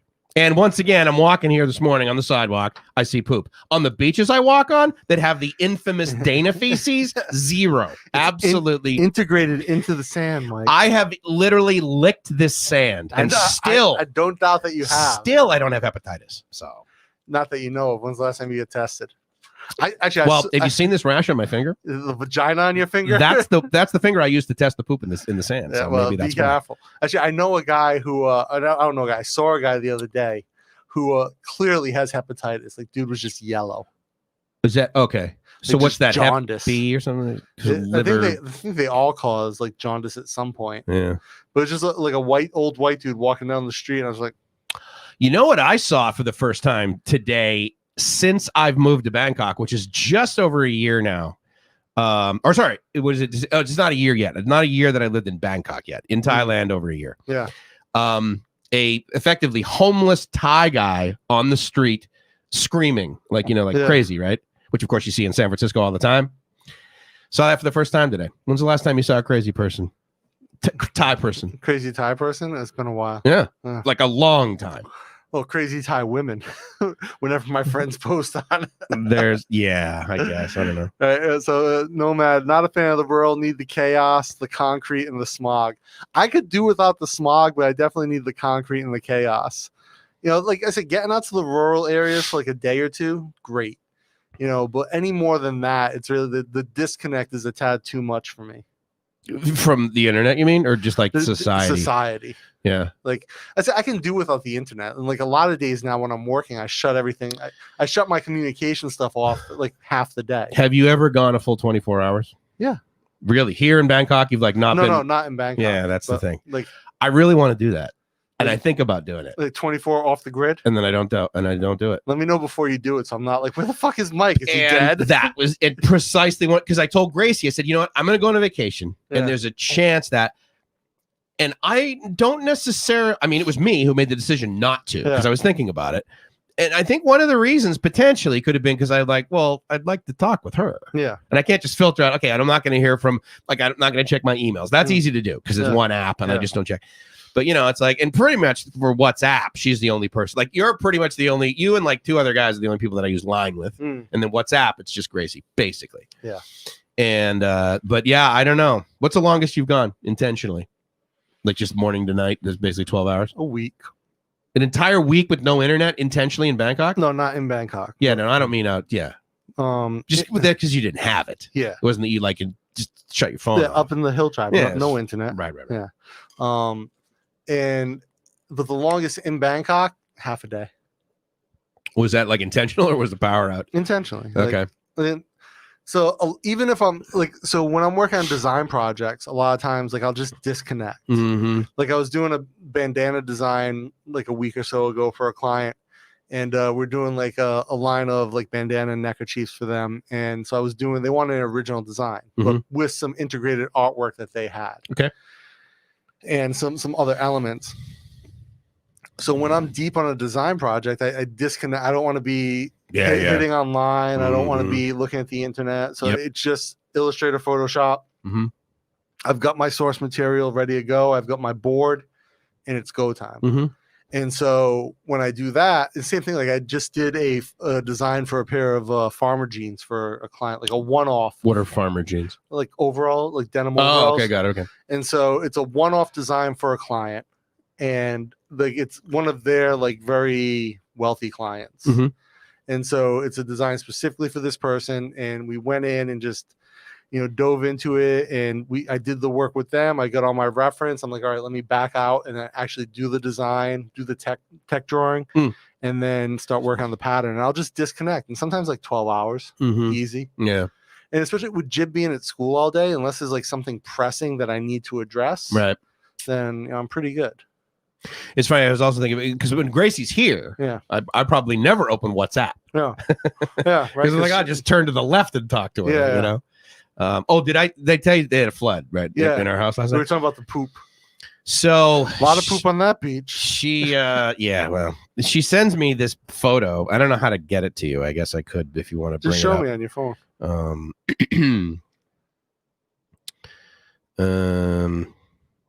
Okay, well there's her and her sister. That water is so brown. Yeah, well, and it's also like dirt, right? Because there's like soil. They're literally just sweeping it. Is that just a big log of shit floating in there? No, it's actual wood, but it's because there's like a rice farm right behind them. Holy shit! No, I know, and that's the kitchen table. So it's like the kitchen table is what was that? 4 inches, knee high. Yeah. Knee high height. Right. Fuck. Yeah. Wow. And they're just sweeping the water out. Now, here's the deal. It is basically the first week in December. Yeah. It gets worse. Damn. So this is a 2-story house. Yeah. That we built. It was finished like several years ago, but it was finished in August. Yeah. That December, it flooded up over the floor of the second floor. So there was approximately 12 feet of water. Yeah. In a 3-month-old house. Damn. Awesome, right? That's nuts. Mike, you want to move to the Philippines? Dorman says it'll stop raining when he gets there. Yeah, exactly. Jay needs the clip-on tie. Yeah, talking about Jay from Dapper Villains. Joe's been hitting up all the Dapper Villains episodes. Ah, very nice. Appreciate Joe. Very cool. Am I a fashion designer? Nah, I wouldn't consider myself a fashion designer. Hike, more of a garment designer. So the things that I design and make are not like fashion items. Like I can make women. I've made skirts and dresses and shirts, but like someone like Earth would be more like in the fashion world, dude. Yeah, like gayer shirt here. Dude, like, I'm so fucking gay right now. I love it. Love everything about my gay. You know, Earth is much more into that side of the eccentric fashion world, whereas I design more functional garments. So more functional? There is nothing more functional than this fucking shirt. Are you shitting me? No, the most functional one is the one with the flipping pocket. Yeah, because I can bend over, nothing falls out of it. But, no, if you're gay, that's a constant motion. So I design line like a jean line for a client, jackets, like denim jackets, a lot of canvas work, bags, and then like neckerchiefs and stuff like that we make at Dapper Villains. Which of course neckerchiefs aren't gay. Not at all. No, not at all. I'm like this shirt. Absolutely so fucking gay. I love this shirt. Antonio, that's one of the appeals of BKK for me, the madness and the energy. Absolutely. Yeah, Manila's like Bangkok with more guns. Manila's and a traffic. shithole. You hate Manila. No, it's fucking incompetent. Yeah, no, Manila's pretty. The traffic is horrible. Everyone's got a gun for some reason. Like I think I told you, I saw a guy with a cowboy hat and a 6-shooter walking down the street in the red light district. Yeah, well, okay, red light district in Manila again is. It's all it is a friggin' drug. It's so dirty, so much unemployment, so much homeless. It's just sad, dude. So here, so I have a garden at my place stuck, and so like out front, like in everywhere, the last couple places I lived, even though I'm in the garden in the front of my house, yeah. When I come in, outside the front door, the green area.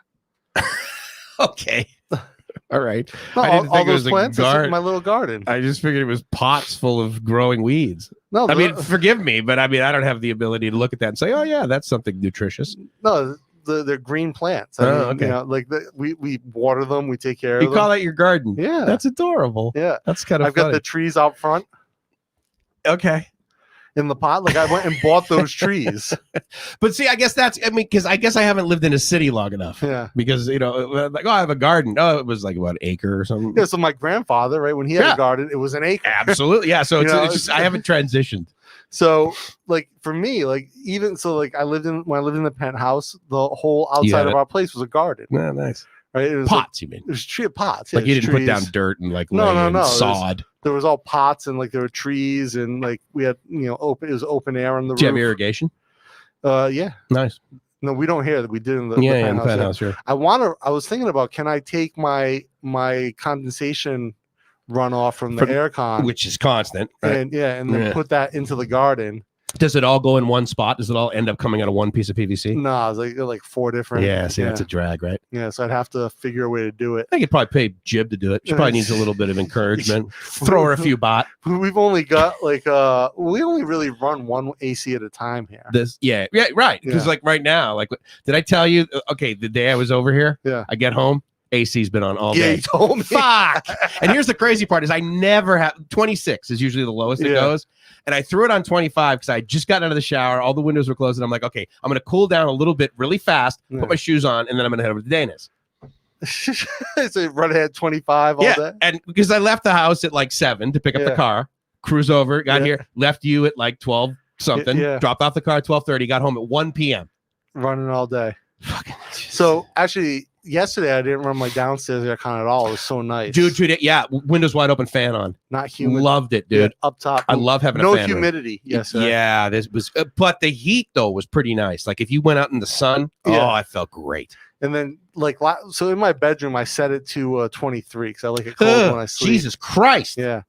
And then so I like it really cold when I sleep. Clearly. But like last night it was 24 when I went to bed. So I just left it off. Well, yeah. And it was great. And just run the fan in the bedroom. But then like, it depends. Like some days it's just really nice to leave it. And if I sometimes I have to run it for like an hour if it's too humid when I wake up. Like if I get downstairs, it's humid downstairs. Yeah, I'll turn the air on for like an hour, for sure. Sap the humidity out of the air, then shut it off. What I love about where I live, and it's because if I open my bedroom window and I stick my head out, I can kind of hear the fountain down there. Yeah. For some reason, the way that the sound goes from there through my window and like into where I lay in bed, like I don't know what, I guess it bounces off the concrete walls in the room, whatever. It sounds as if there's a giant 12-foot fountain in my bedroom. It's fucking awesome. So I do that. I like open the window wide open and usually leave the AC on because, of course, that's how I roll. Windows wide open, AC on.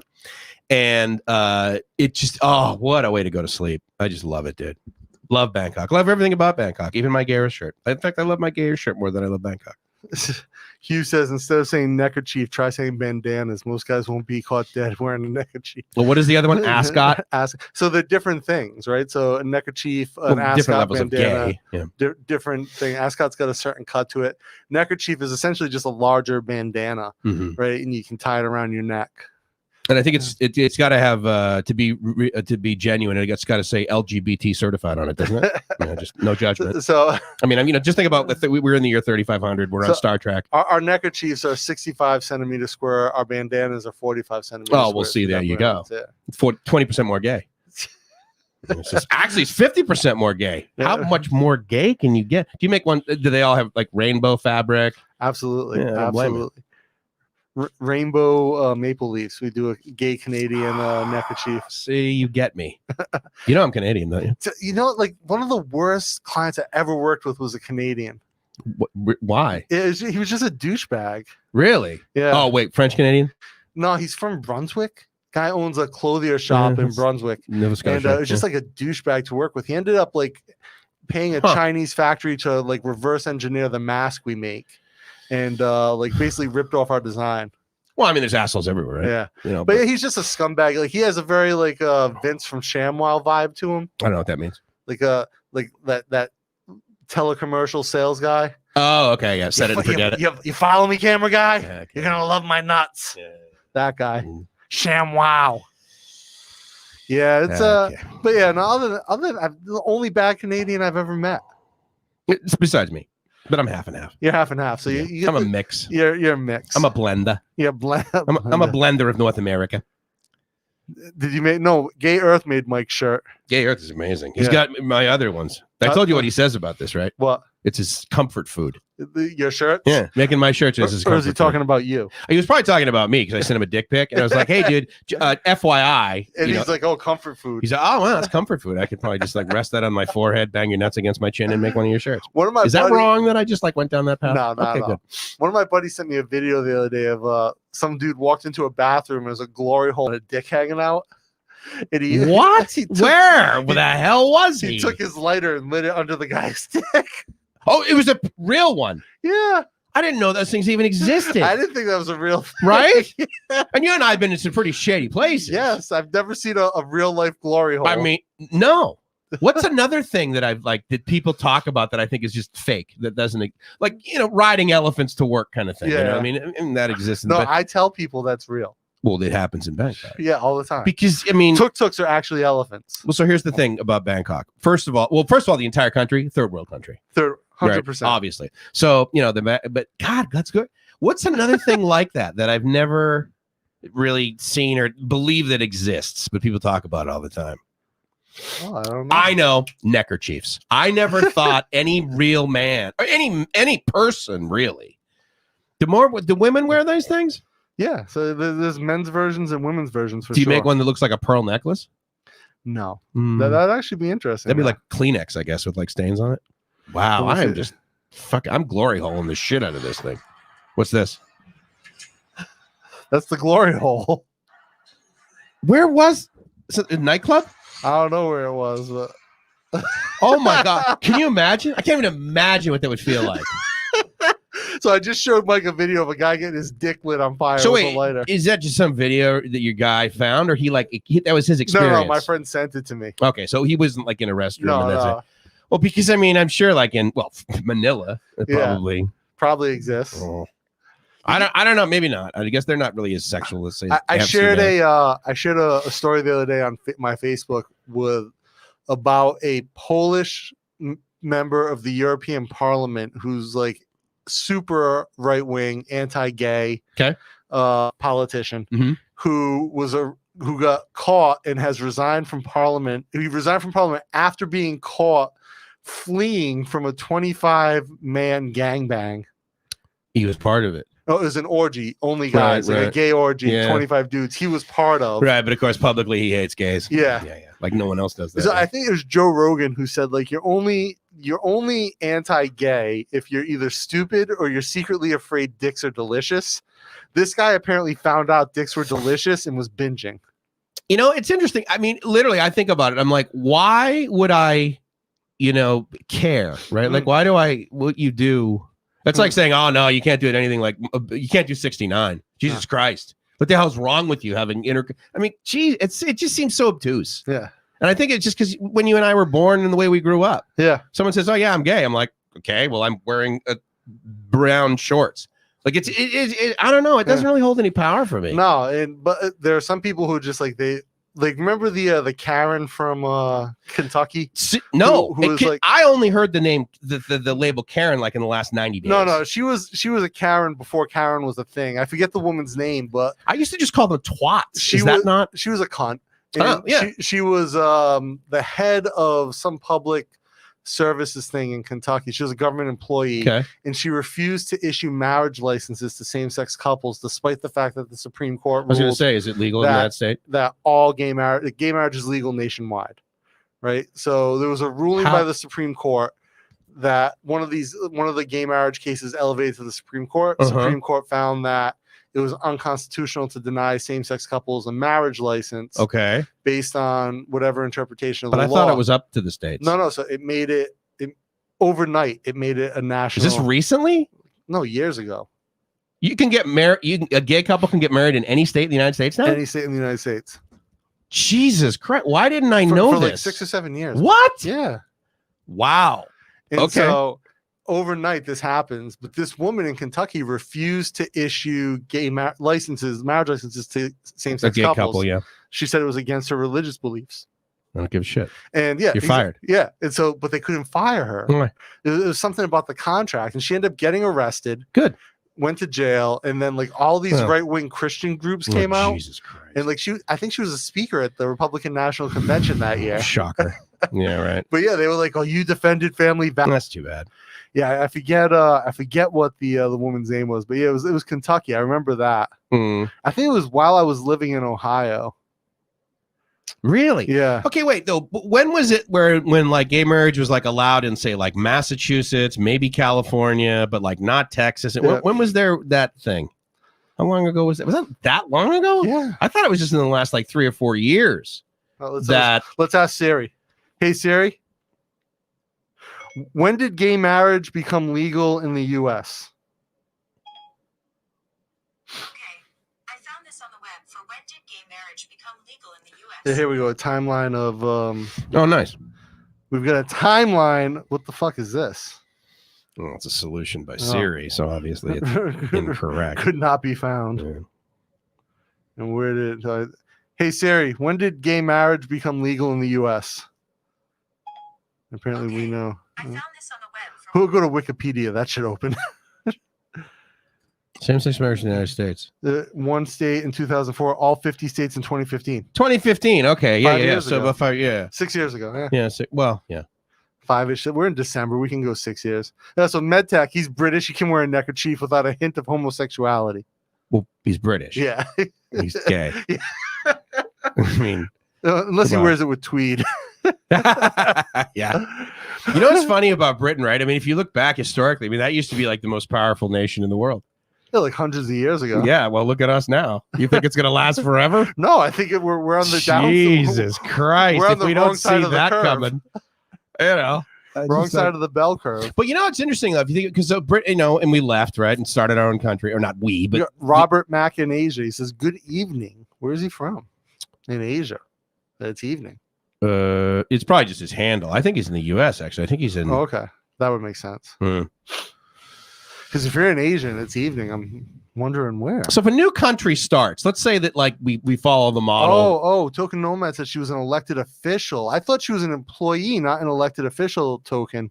Oh, thank you. Okay, that makes yeah. Kim Davis, clerk of court. That makes sense. Why she would be at the Republican National Convention. Yeah, fucking Karen for sure. You think another country's going to start from the U.S.? Yeah. People leave, and or they just like started like they just say, all right, that's it. Texas, we're our own thing. Everyone in Texas will tell you they can do it. Yeah. I've never met a Texan who didn't tell me that they were a country before America and that they could become their own country again. No, I met plenty of Texans that didn't tell me that, but I can tell you right now, every single person I've met from Texas, they tell me the city they're from. Like I say, hey, how you doing? What's your name? Oh, Dana Bluen. Yeah, Mike Somerville. Whereas if we were from Texas, how you doing? Dana Bluen, Tyler, Texas. How you doing? Mike Somerville, Houston, Texas. I mean, they're very proud of it, which I think is kind of cool, but I don't know. I mean, you think we're going to start like a Belize, Panama country thingy? They already use our friggin' cash. It's possible. And so maybe that would be kind of cool is start a new US and start it in the countries that now use the US dollar. So it would be Panama, Belize, Cambodia, Myanmar, even though it's illegal. Myanmar uses the US dollar out of their ATMs? No, not anymore. Yeah. So I mean, I'm talking. But it used to be the preferred currency there. Yeah, I'm sure it still is. The Myanmar, well, it's illegal now to take it if you're a business. But Myanmar Jat is such a shitty currency; it literally falls apart when you handle it. It's a shitty like paper. It's so old and like it's worth nothing. Really? Yeah. How do you transact? You probably got to do it electronically then, huh? Yeah. To have any degree of integrity. And they won't. Like even in you have Jat, you come back to Bangkok, Thailand's like, yeah, we won't exchange that cash. Fuck. Like you have like drugs and blood diamonds, we'll give you bot for that, but Myanmar Jat, no. What is Myanmar known for as far as export? Is it drugs? Truly? Yeah, opium. That's their big deal. Like truly, like globally, they don't make cars, they don't make neckerchiefs over there. Asian chicks with fat asses. Oh, they're fat over there? No, they have fat asses. They do get fat. I got no use for that. But Burmese chicks with huge hips and butts. Yeah. But I'll tell you, I was in my PhD program, there was a handful of girls from Myanmar, and like 2 of them were cute. Like 2 out of like 8. Oh, dude. Yeah. That's like US. Not a good ratio. Yeah. And not like hot, just cute. Oh, that's like growing up in Cleveland. Yeah, like I know, and the only like really like attractive Burmese girl I know went to a different university. Yeah, well, right, wasn't a SIT girl. And also like culturally, they're like sort of really backwards. Oh, really? Because they were closed off from the rest of the world for a long time. No, I heard, yeah. So Robert's usually in Vietnam. He left in February, and he's stuck in California. Feel bad for you, Robert. What city? Yeah, what city in California, Robert? Where you at? Hopefully not somewhere that's shitty right now. So yeah, there is a growing sentiment to split the U.S. in two. I definitely think it could happen. I mean, the problem is, right, the like-minded people culturally are located sort of on the coast. So then you've got like essentially the entire middle part of the country that would be sort of separated. It'd be like this weird kind of disconnected place. But you think about resource wise, like food production, all that's in the middle of the country, and then economically, all the power is on the coasts. And so it'd be a weird thing to really split. I don't know that it could happen and be sustainable either way. You know, you'd end up with like a really small country with a lot of land and a really big country population wise with, you know, not as much land or like agricultural resource, whereas the middle of the country wouldn't have the economic base but would have like all this agriculture. It'd be a really strange situation. Tweed jacket with elbow pads, absolutely. Woo.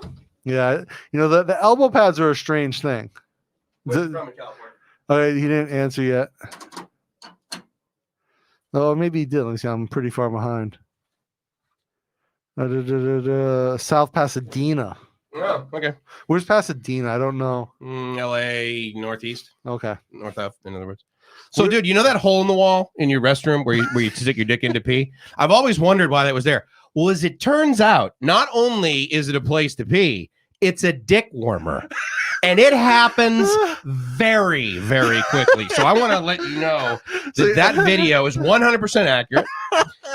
And it was really an interesting experience because up until today, I really didn't know why you had this hole in your wall in there. So thank you for that. Yeah, Token says you have a growing number of high-level right-wing people pushing for martial law. Nobody ever thought that would be a topic of discussion. Again, I think like the whole, could you split the U.S. into two? It'd be really hard just because of the way demographically you have East and West Coast. Yeah, people just they wouldn't move. Yeah, and then again, if like, so let's say the whole West Coast and the East Coast north of like Virginia went into their own country, right? And then everything else in the middle is something else. Economically not viable. Economically fucked, but then agriculturally, resource-wise, everywhere else is kind of fucked. I agree. I don't know why I just flashed on this. Have you heard this, that growing corn in the locations where we grow corn in the U.S. is literally the worst place to grow corn? That's true. Have you? What the hell are we doing? It's subsidized by the government. Why? Where is it? Where are we supposed to grow corn? So, because we grow it in like what, the Midwest? Like, what do you call that? The other thing is that apparently the way we grow corn is very bad for agriculture because we're always growing the same thing because it's subsidized by the government. Okay. And you should really rotate crops more frequently. I wondered why they do that in Thailand. Like, not every year they do rice. No. She's like, oh yeah, I'm doing peanuts this year. I'm like, Jesus Christ, that must cost a ton of money to retool or whatever. And she's like, no, you got to. And I'm like, what? No, it keeps the soil healthy. Oh, nice. And so, like, if you ever see like the big combines or the things that go out and they spray, they're enormous, right? And so, but in America, we just add so many chemicals and like ammonia and all this fertilizer to the. What is the DNA? The company that does the Monsanto? Yes, that one. But Archer Daniels Midland. Yeah. Oh my God, they control so much of the food. It's just insane. So where are you supposed to grow corn? Like, where's the best place for corn? Here? No, I think it has to do with the soil type and climate. And it's like different to like Ohio, I think, is actually a good place for corn. Is it? But they do potatoes there. They do corn in Ohio. They do corn. Yeah, okay. but not as much as like Nebraska, which shouldn't do it. Oh, really? Okay. That makes sense.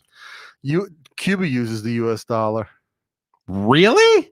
I did not know. Sense. What? Just because of the Obama thing? No, I think how long have they been using? Always had like, I think because their currency is so weak that the US dollar has always been dominant there. Yeah, but considering we just said no, we can't trade. I can't believe they. Oh yeah, let's put that in our ATMs. That's crazy. Also, wait, Alaska and Florida Keys have tried to vacate from the US. Oh yeah, sure. So there's a great video. I forget who did it. And I'll see if I can find it and I'll link it in the. We don't have the community tab.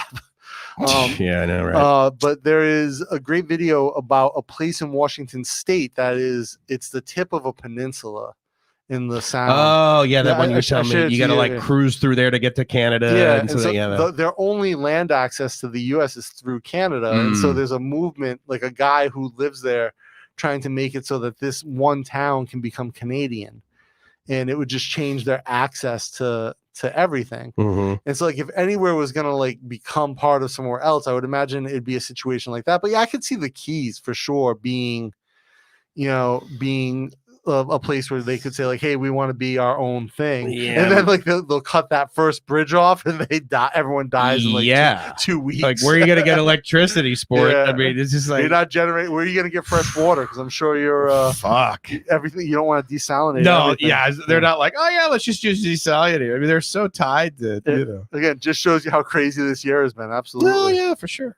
It's an interesting topic, though, because I mean, look at there's a whole bunch of friggin' billionaire entrepreneurs up in Northern California that completely have an idea for a totally new, like, area, like new country up Josh, there. Oh, you're still here? I thought you would be gone, so I didn't have to talk to you in person. What? Josh is he's like, you're still here? Why I have to talk to you now? Yeah, nice. As much as I have traveled around Asia, I have never been to Viet. Dying to go. My wife and I had plans to go this year, and so me and Gracie too. Yeah, Puerto Rico currency is U.S. So God, I don't even. Their infrastructure is still being rebuilt in Puerto Rico, right? Dude, how fucking embarrassing is that? Yeah. How embarrassing is that the president didn't know where it was? Yeah. That's wild. Thailand, right? Yeah, Thailand. Yeah, that's all right. That's a mistake. I get that. I mean, you're reading a teleprompter, and yeah, but you should kind of know. You should totally know it. I get it. But if you're just like not paying attention, you're just reading the literal letters, right? I mean, well, Puerto Rico had a vote on statehood this year, didn't they? They had their vote on statehood to try to lobby. Like, if they can get a mandate, then they can lobby Congress to put a bill together to be their own state, to be a state. Right. Because right now, so they're a U.S. territory, right? They get all the rights. They're all U.S. citizens, right? But they don't have, their government doesn't have the rights and representations of statehood. So they're just basically like Washington, D.C. as far as government goes. Yeah, but you're off the coast. No, because DC is still in the continental U.S. Right? It's an administrative district. Yeah. Versus like a territory. So there's financial incentive. There's like all these other things that there's the things they're missing out on from a funding perspective. Right. And if you look state of emergency, then you get a shitload of funds in. And you look at like their infrastructure and all this, and then obviously we have military bases there that are. Is that the main sort of? Yeah, and so in the like same Guam. thing with Guam and American Samoa, like the military, the military is the primary economic driver there. What's the other thing down there? Marshall Islands. Islands. Is that ours too? Yeah. What's it? How many of those are there? I don't even know. It's a small archipelago, though. No, I know, but not necessarily islands, but like territories. Like how many U.S. territories? Like, do we own Christmas Island or something? Or is that Mariano? Yes, Port Roberts. That's it. Port Roberts, where? Yeah. That's the place in Washington. Oh, okay. Yeah. Nice. Yeah, it's weird. It's interesting. I mean, I could see, look, Hawaii's a state, so why couldn't Puerto Rico be? Why couldn't Guam be? You know, totally. Like, yeah. Well, especially Guam. I don't know why Guam isn't just part of friggin' Hawaii. Make it easier. Yeah.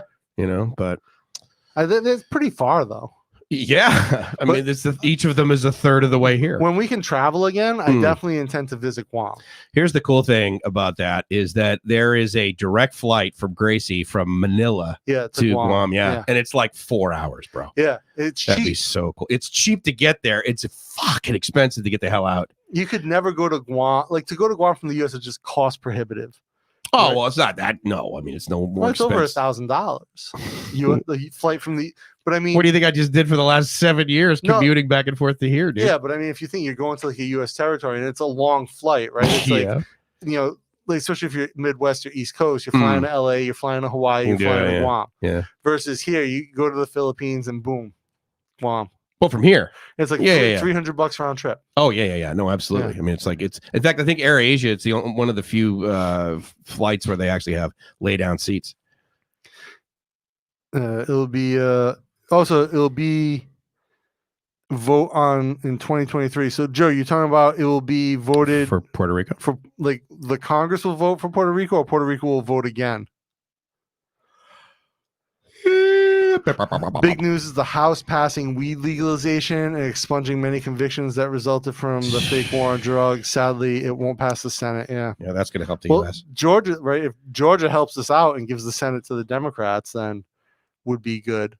Yeah, I mean, the legalization of weed, right? If it happens, it's a huge economic boom. No, it's not. Yeah, it will. I got so many buddies that tried that, and it is such a commodity now. They can't make any money. No, but look at what it did in Colorado, right? Their revenue, right, and then their tax revenue is huge, just from legal. I don't weed. think it's huge. I mean, it's an additional amount, billions, but it's not like tourism. But it depends on where you are, right? So if you're Colorado has great tourism, right? But but the weed, I remember reading like it was billions in revenue. Really? Yeah. Because I got buddies that are doing that in California, and they're like, dude, it was a hell of a lot more lucrative. And in fact, because it's like kind of illegal, right? So I got buddies that are doing this right now, and they're such good businessmen, if you will.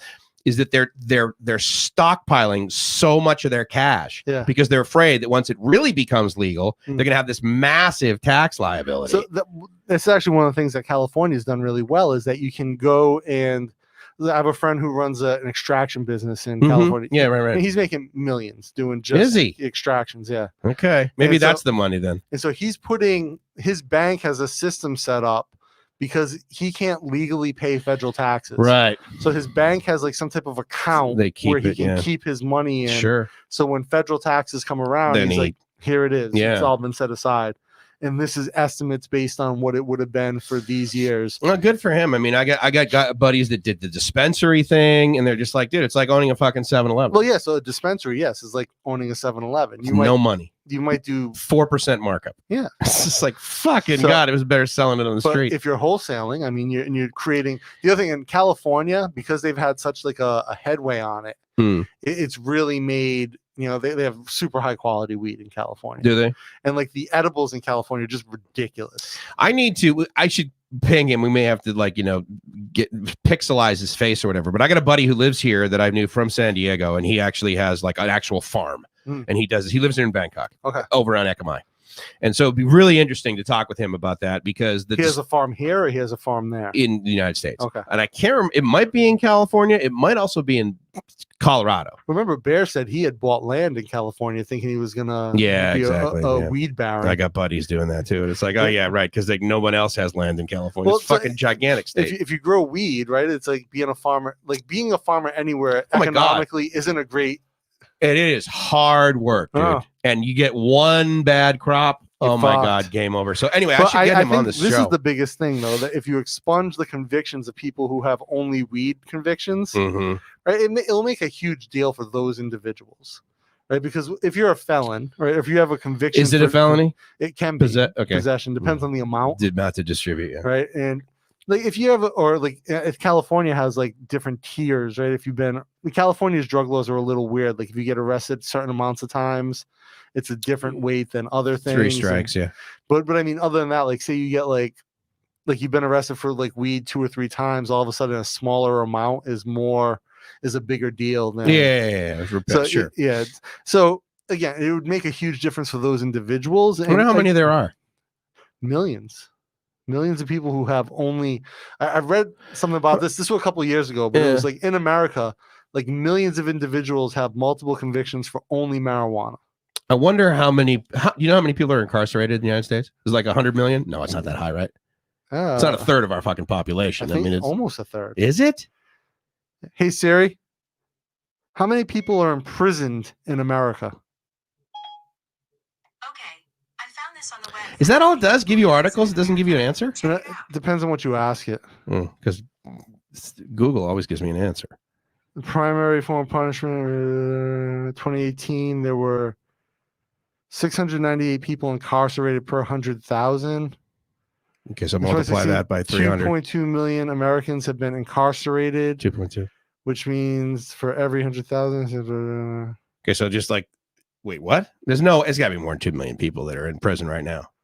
Hold on. I'm I don't have my thing turned on because I've got fingers. I'm going to just use Google. What if there were only a global information network, like at the ready, that would have this? Yeah, that would be amazing. You think something like that exists? Nah, maybe in China. Maybe it's on WeChat. Definitely WeChat. Big fan of the WeChat. 2.3 million people. 2.3. Yeah. Wow. Oh, wait.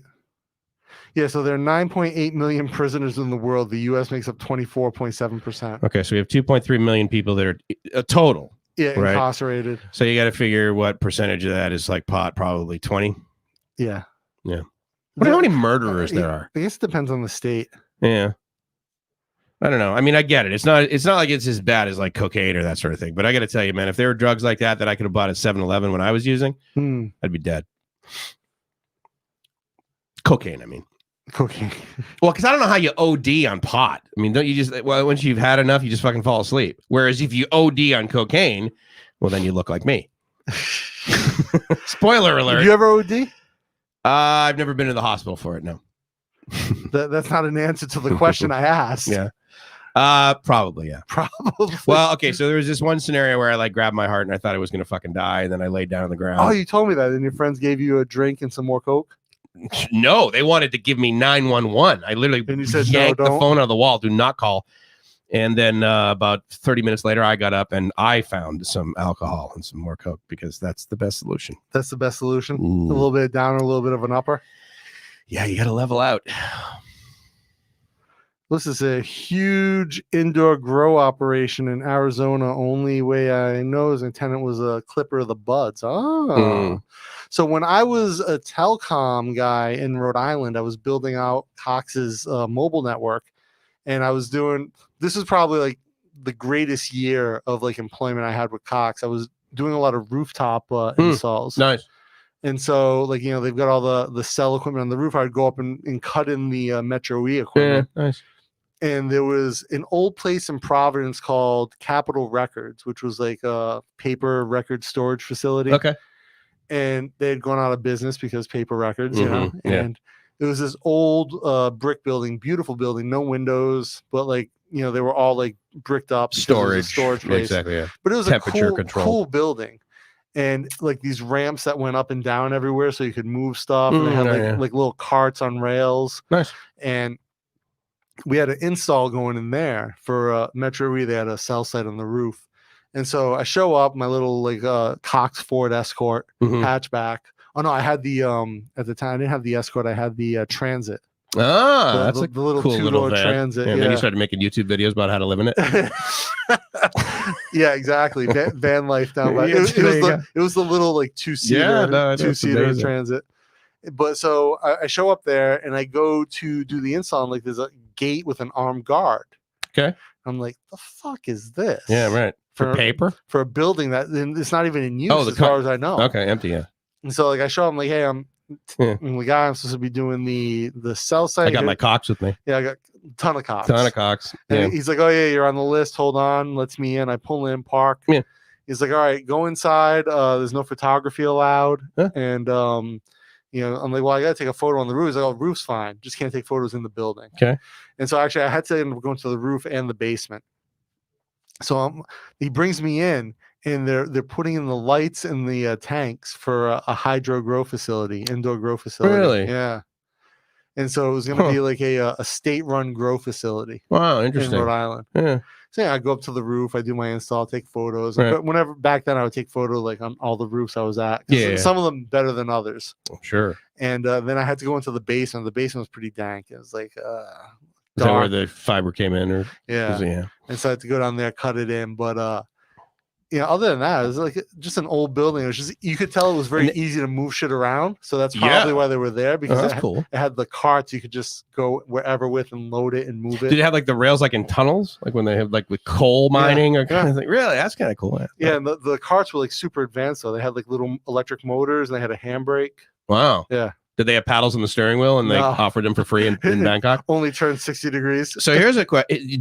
Guess how much that cost me? And I got it from 7:30 to, I got it for 5 hours, 7:30 to 12:30. I'm gonna say 400 baht. 553. 553. And the thing that bothered me about it is that on the ad, it was basically 207 baht. Yeah. And then it was going to be 0 baht per kilometer, right? Mm-hmm. Well, and then I get to the thing like, well, no, you got to buy a package of kilometers, right? So I'm like, okay, fine, I'll buy a package of kilometers for like 100 baht. And then I get the final invoice and the taxes and all this nonsense, 550. And I'm going to send him an email and be like, okay, you may not be familiar with bait and switch, but like for Americans, it pisses us off. Yeah. And so, you know, not happening again. Still $12 for. Or well, no, I know, but they did the business model, right? I mean, it's like, don't nickel and dime your customers. Jesus Christ. So, you know what? I also want, because you went past it, Hug Life. I just think that is that's an awesome handle, dude. And I think you're new to our channel, so thank you very much. Thanks for coming by, Hug Life. So Joe says Amsterdam weed's so good, but love their hash. What's the difference between hash and weed? I have no idea. I think it was one like. It's a depressant in it or something. I'm a caffeinated guy. So Token, this is actually 100%. I agree with what Token Nomad says here. Regardless if it's a felony or not, it creates a cycle of poverty in the Black community, helps fuel a huge level of distrust between communities, police. Part of the issue today. Yeah, I agree with that.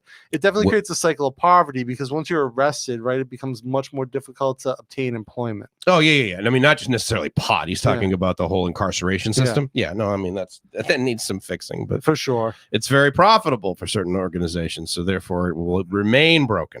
So I would imagine that those prison numbers are hugely underreported in authoritarian regimes. Well, to be fair, I Yeah. mean, it's like even ours, right? I mean, Yeah. I think they gave us the numbers for prisoners, right? So prison. So Yeah. that prison and jail are different. Yeah, and disenfranchise millions from voting, which is a purpose of many laws. Yeah, sure. There's definitely an anti-voting element to the whole war on drugs thing, right? Republicans don't want black voters Really? Yeah. I don't. because they vote Democratic, majority-wise. Oh, do they? Yeah. I don't know. Yeah. Right, and like again, the politicians are trying to game the system. Like you try, and to be fair, right? Like if you're a politician, right, you want to game the system because it's in your best interest. Yeah, and if I'm a entrepreneur, I want Yeah. to convince you to give me cash Because it's in my best based on interest. absolutely having no solution or product yet. I want to do a CIO with my own token and raise $100 million. ICO or an ICO. Yeah, If you want to ICO. hire a CIO to do your ICO, I that don't would be even very know. cool. Fuck, I'm clearly out of the Man, game. Jesus God, I wouldn't hire you to be CEO. Yeah, I wouldn't either. Fucking- you could, but I mean, it's the end of your company. No. You and I are CTOs, dude. Up top, baby. Fucking yes. Stuck in Florida, absolutely. It's done so economic damage in the U.S. What's done economic damage? What did I miss? Probably incarceration. Oh, incarceration. Yeah. Yeah. What does Joe ask me? How much was the shirt from Gay Earth? $50. Yeah, $1,500 on the dot, and worth every penny. I mean, you couldn't buy that shirt for 1,500 baht. I can't have him make another one exactly like this. It's impossible. Yeah. Impossible. Although I do need to let him know. I don't know how this works in the sun. The let's see, what's the word? Circumference of the sleeve is larger on one side than it is on the other. Oh, So it's like tighter here. really? Yeah, he just for some reason the way that he measured it. So which is strange because the pattern he made, it should have the same. Usually the way you would look at it and be like, oh, yeah, you just get. But I mean, sleeve length is one thing. Usually you'll adjust a shirt if it's custom made. But yeah, I can like visually see. can you? that. Yeah, I was wondering. Yeah, like if you look. Yeah. Yeah. And so this one's tighter. So when I roll it up, it's like kind of annoying. So I'm not quite Or sure. maybe you're just left-handed. Well, no, that was the thing because he actually said, well, what's your dominant? I said, right. Yeah. And so then I'm thinking, okay, well, he would probably then make more fabric over here if he were to do it. That's strange. But he did it the other way. Yeah. What's Bangkok strange? Up top. My man. How you doing? Here we go. I kind of want a smoothie. Yeah, hug life in the house. Did- Where do you want to get a smoothie from? Did I tell you that the doorman and I and his wife, we actually had smoothies in Pattaya? No. Oh, that was great. We didn't have any spicy sausage in Pattaya, though. No spicy sauce. No judgment. Hash is made from trichomones of the. Is hash the same thing as hashish? It's just a smaller I word. think it gets the truncated version. Yeah. Mm.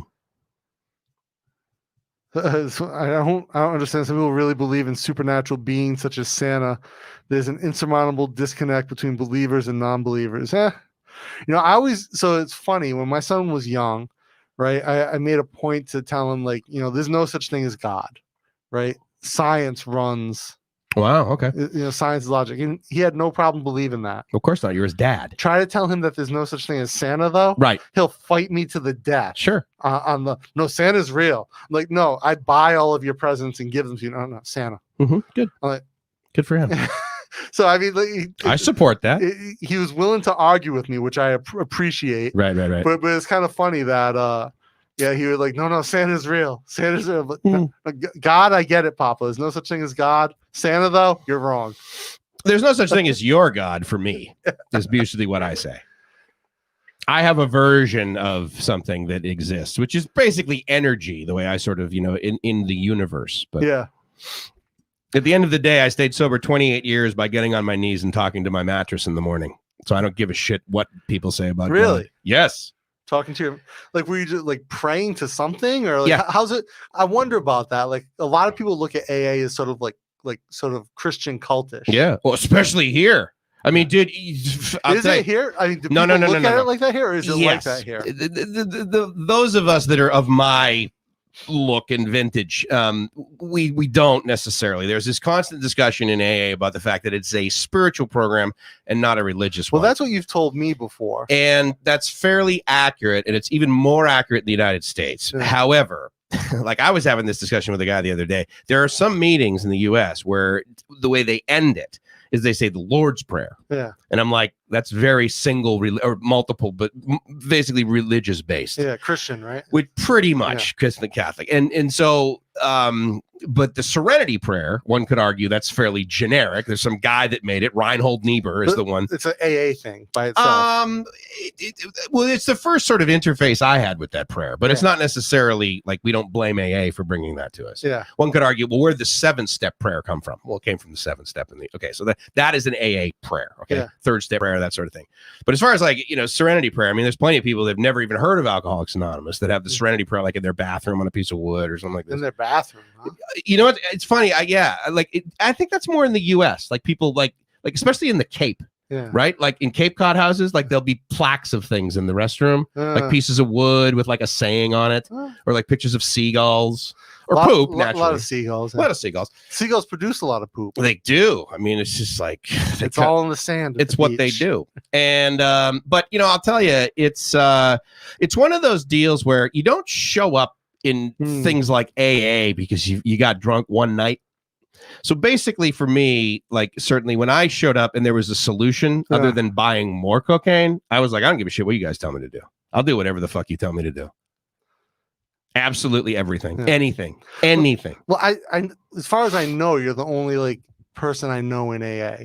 And of course it's anonymous, so I'm not really in AA. I just know about it. You just know about it. Yeah, I know about it. But also like, you're probably the only person I know who's been sober 28 years.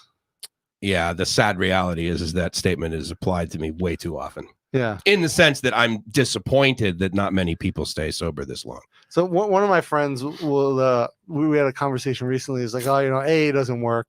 He's like, same amount of people get clean going to AA as they would just doing it on their own. I'm like, but where'd you get that statistic? Well, I don't know where he got it from, but like again, but I was like, but it works for those people.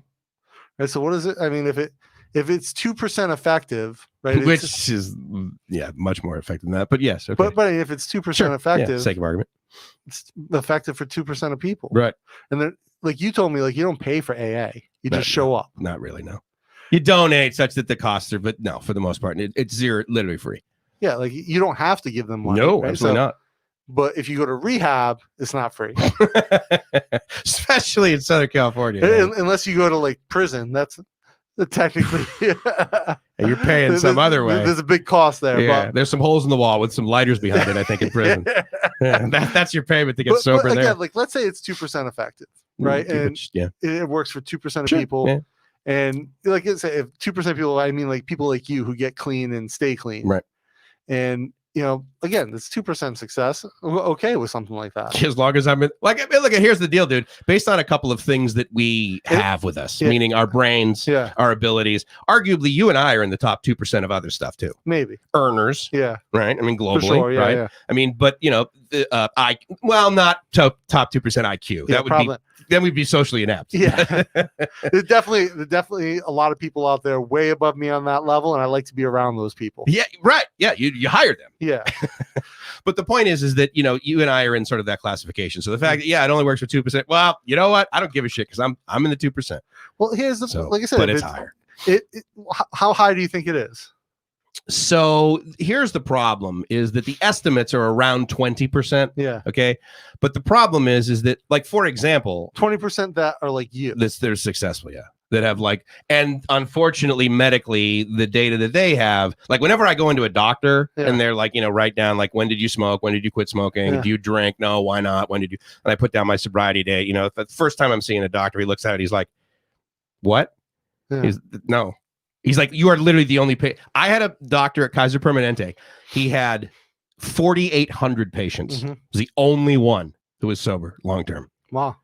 And he's like, dude, 10% of my they're all drunks. They can't get it. He says, you're so rare. You don't even know how rare you are in the medical profession, right? But to be fair. But then you think the success rate of AA is in the 20%. Yeah. But it's hard to keep track. Right. I mean, because again, look, dude, the majority of my friends, I don't know their last name. Yeah.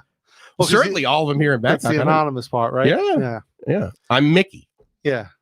They tell me that's your AA And name, right, when we go to Mickey? conventions and we have name tags, Yeah. Mickey S. Yeah. It's never the. Who runs the conventions?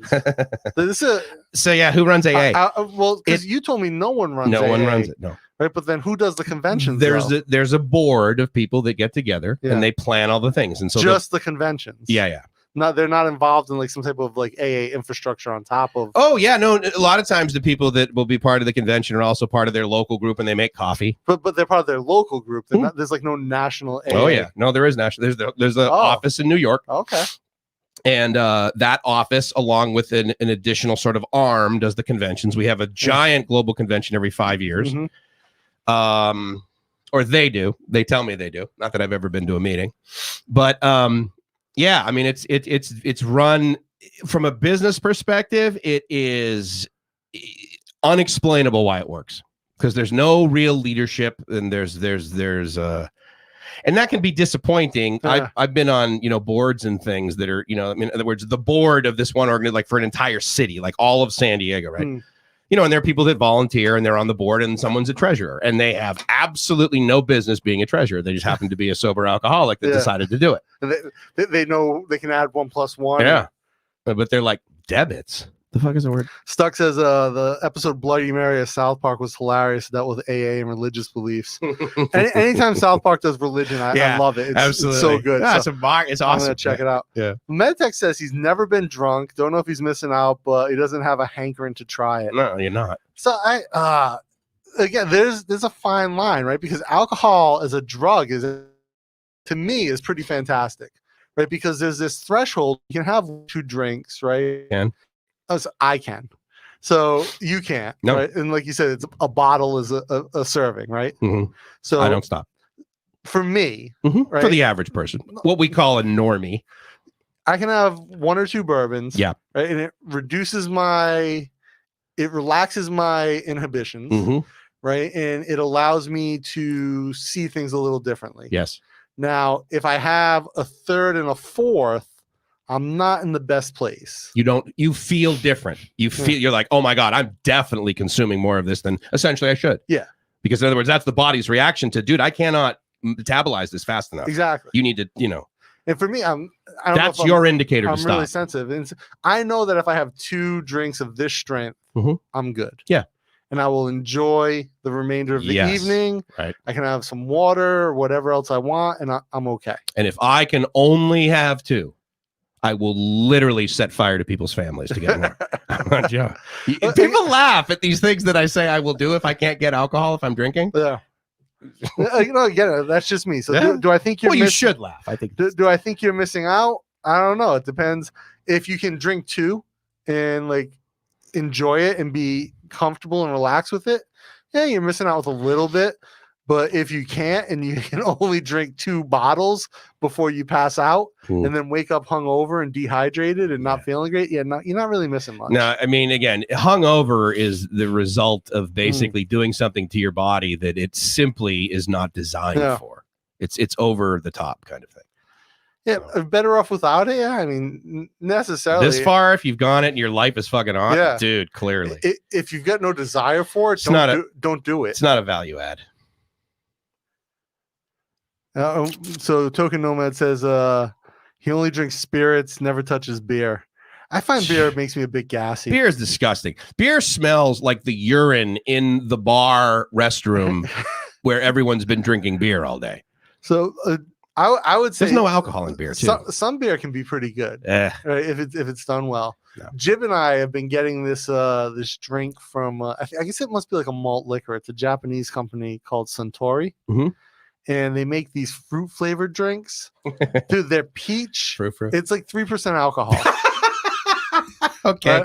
But the peach flavored one, dude, it literally tastes like you just got like peaches fucking in your mouth. Yeah, right. It is so peachy. It's like amazing. Like a dreamsicle. It's so good. Then we had the grape one. It's like these could be like the best grapes in the world. And instead of making wine, they made this little juice thing. It's clearly just like it's not even juice. It's like some malt liquor beverage with high great fructose flavor. corn syrup. But it's got like a really like the way the flavor is so intense and so real. like the cherry one. You know how fake cherry always tastes like fake cherry? Yeah, totally. Way too sugary, way too Yeah. sweet. Sorry, yeah. And like this real chemically. Yeah, aftertaste. exactly right. Their cherry one tastes like cherry. And I'm Right. like, how? Well, that's kind of like the fruit over here actually tastes like an apple. Actually tastes like an apple here. Like I'd never had mango till I came to Thailand. Copy that. Like I ate mango. But yeah. I ate something. It wasn't mango. Yeah. For Maybe Maui, they were just as good, but in the United States, Yeah. oh my god, no. Tequila and mezcal. Huh. Is it so mezcal's different than tequila? You're the Mexican. Yeah, so here's the deal, right? Because you know how like basically you cannot call it champagne unless it comes from the Champagne region, right? So tequila, technically, you can't call it that unless it comes from that specific region in Mexico. But there's plenty of tequila out there that's not from there. Tokens is COVID got me on a bourbon kick, but I'm a fan of gin cocktails. I'm a big bourbon guy. I like certain bourbons. I've done the bourbon trail in Kentucky a few times. Yeah, I love good bourbons.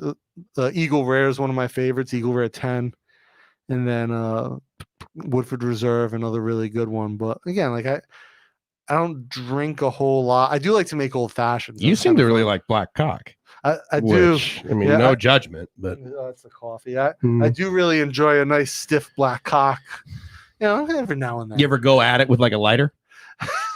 I'm not gonna lie. That's fucking awesome. Everything is gonna relate to that from now. You guys want a peanut butter and jelly sandwich? Basically, if I can get my dick on fire, sure. Tequila equals to kill you. Yep. No alcohol in Mariano's house. Good for you, buddy. Yeah. I don't want alcohol in my house. Oh no, Joe says I ran out also. Yeah, but yeah. Token loves. Yeah, Woodford's great, man. Try Eagle Rare 10 if you can get your hands on it. It's another great bourbon. Really like well priced too in most states. Buffalo Trace, a great bourbon for mixing. Pappy, if you can get it. Pappy Van Winkle, very expensive, but at the higher end. I don't know if I ever drank. Oh no, whiskey. Steve, not the Fireball. It's basically like a whiskey flavored like atomic fireballs. Like super cinnamon. What do they drop them in it or something? No, it's like absorb it's it. a They whiskey, make them that way. It's a whiskey that's been infused with some type of cinnamon flavor. Oh, okay. It's really bad whiskey with a really strong cinnamon flavor. What's that stuff in the blue velvet pouch? Oh, Crown Royal. Crown Royal. Is that whiskey? No, that's Scotch. No, brandy. Brandy. Oh, Yeah. okay. Crown. Maybe it's whiskey. I think it's brandy though for some reason. Remember Zima? Oh yeah, I do remember. I got sober before Zima. Zima was like was a clear malt liquor. Yeah, right? it was like a pseudo wine cooler. Yeah.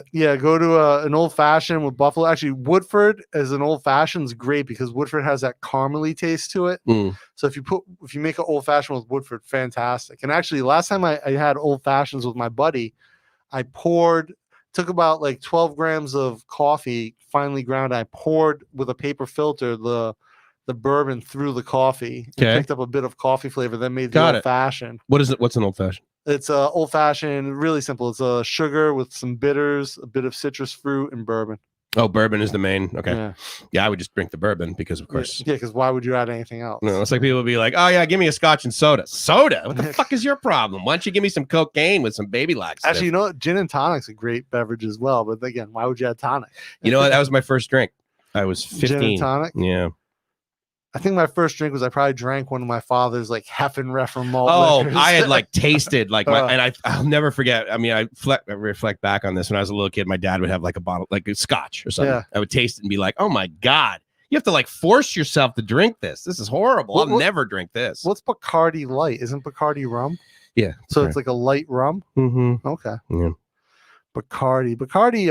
I remember I was drinking one night. I was in Ohio. I drank way too much. What is way too much for a guy like you?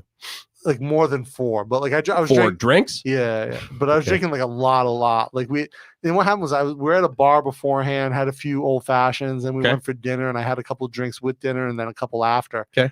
But I remember my buddy's like, "Oh, we'll do a shot of 151 Bacardi 151." Did you light it on fire like yeah, all the other? And then like I put it out before I drank it, and they're like, "What are you doing? Are you like, with a beard? No, you put it out before. Yeah.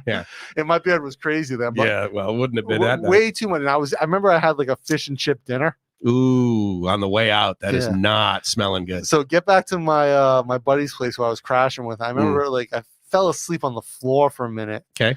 And then I Room woke. spinning. So yeah, so I woke, but then I that's woke up drunk. on the couch. Okay.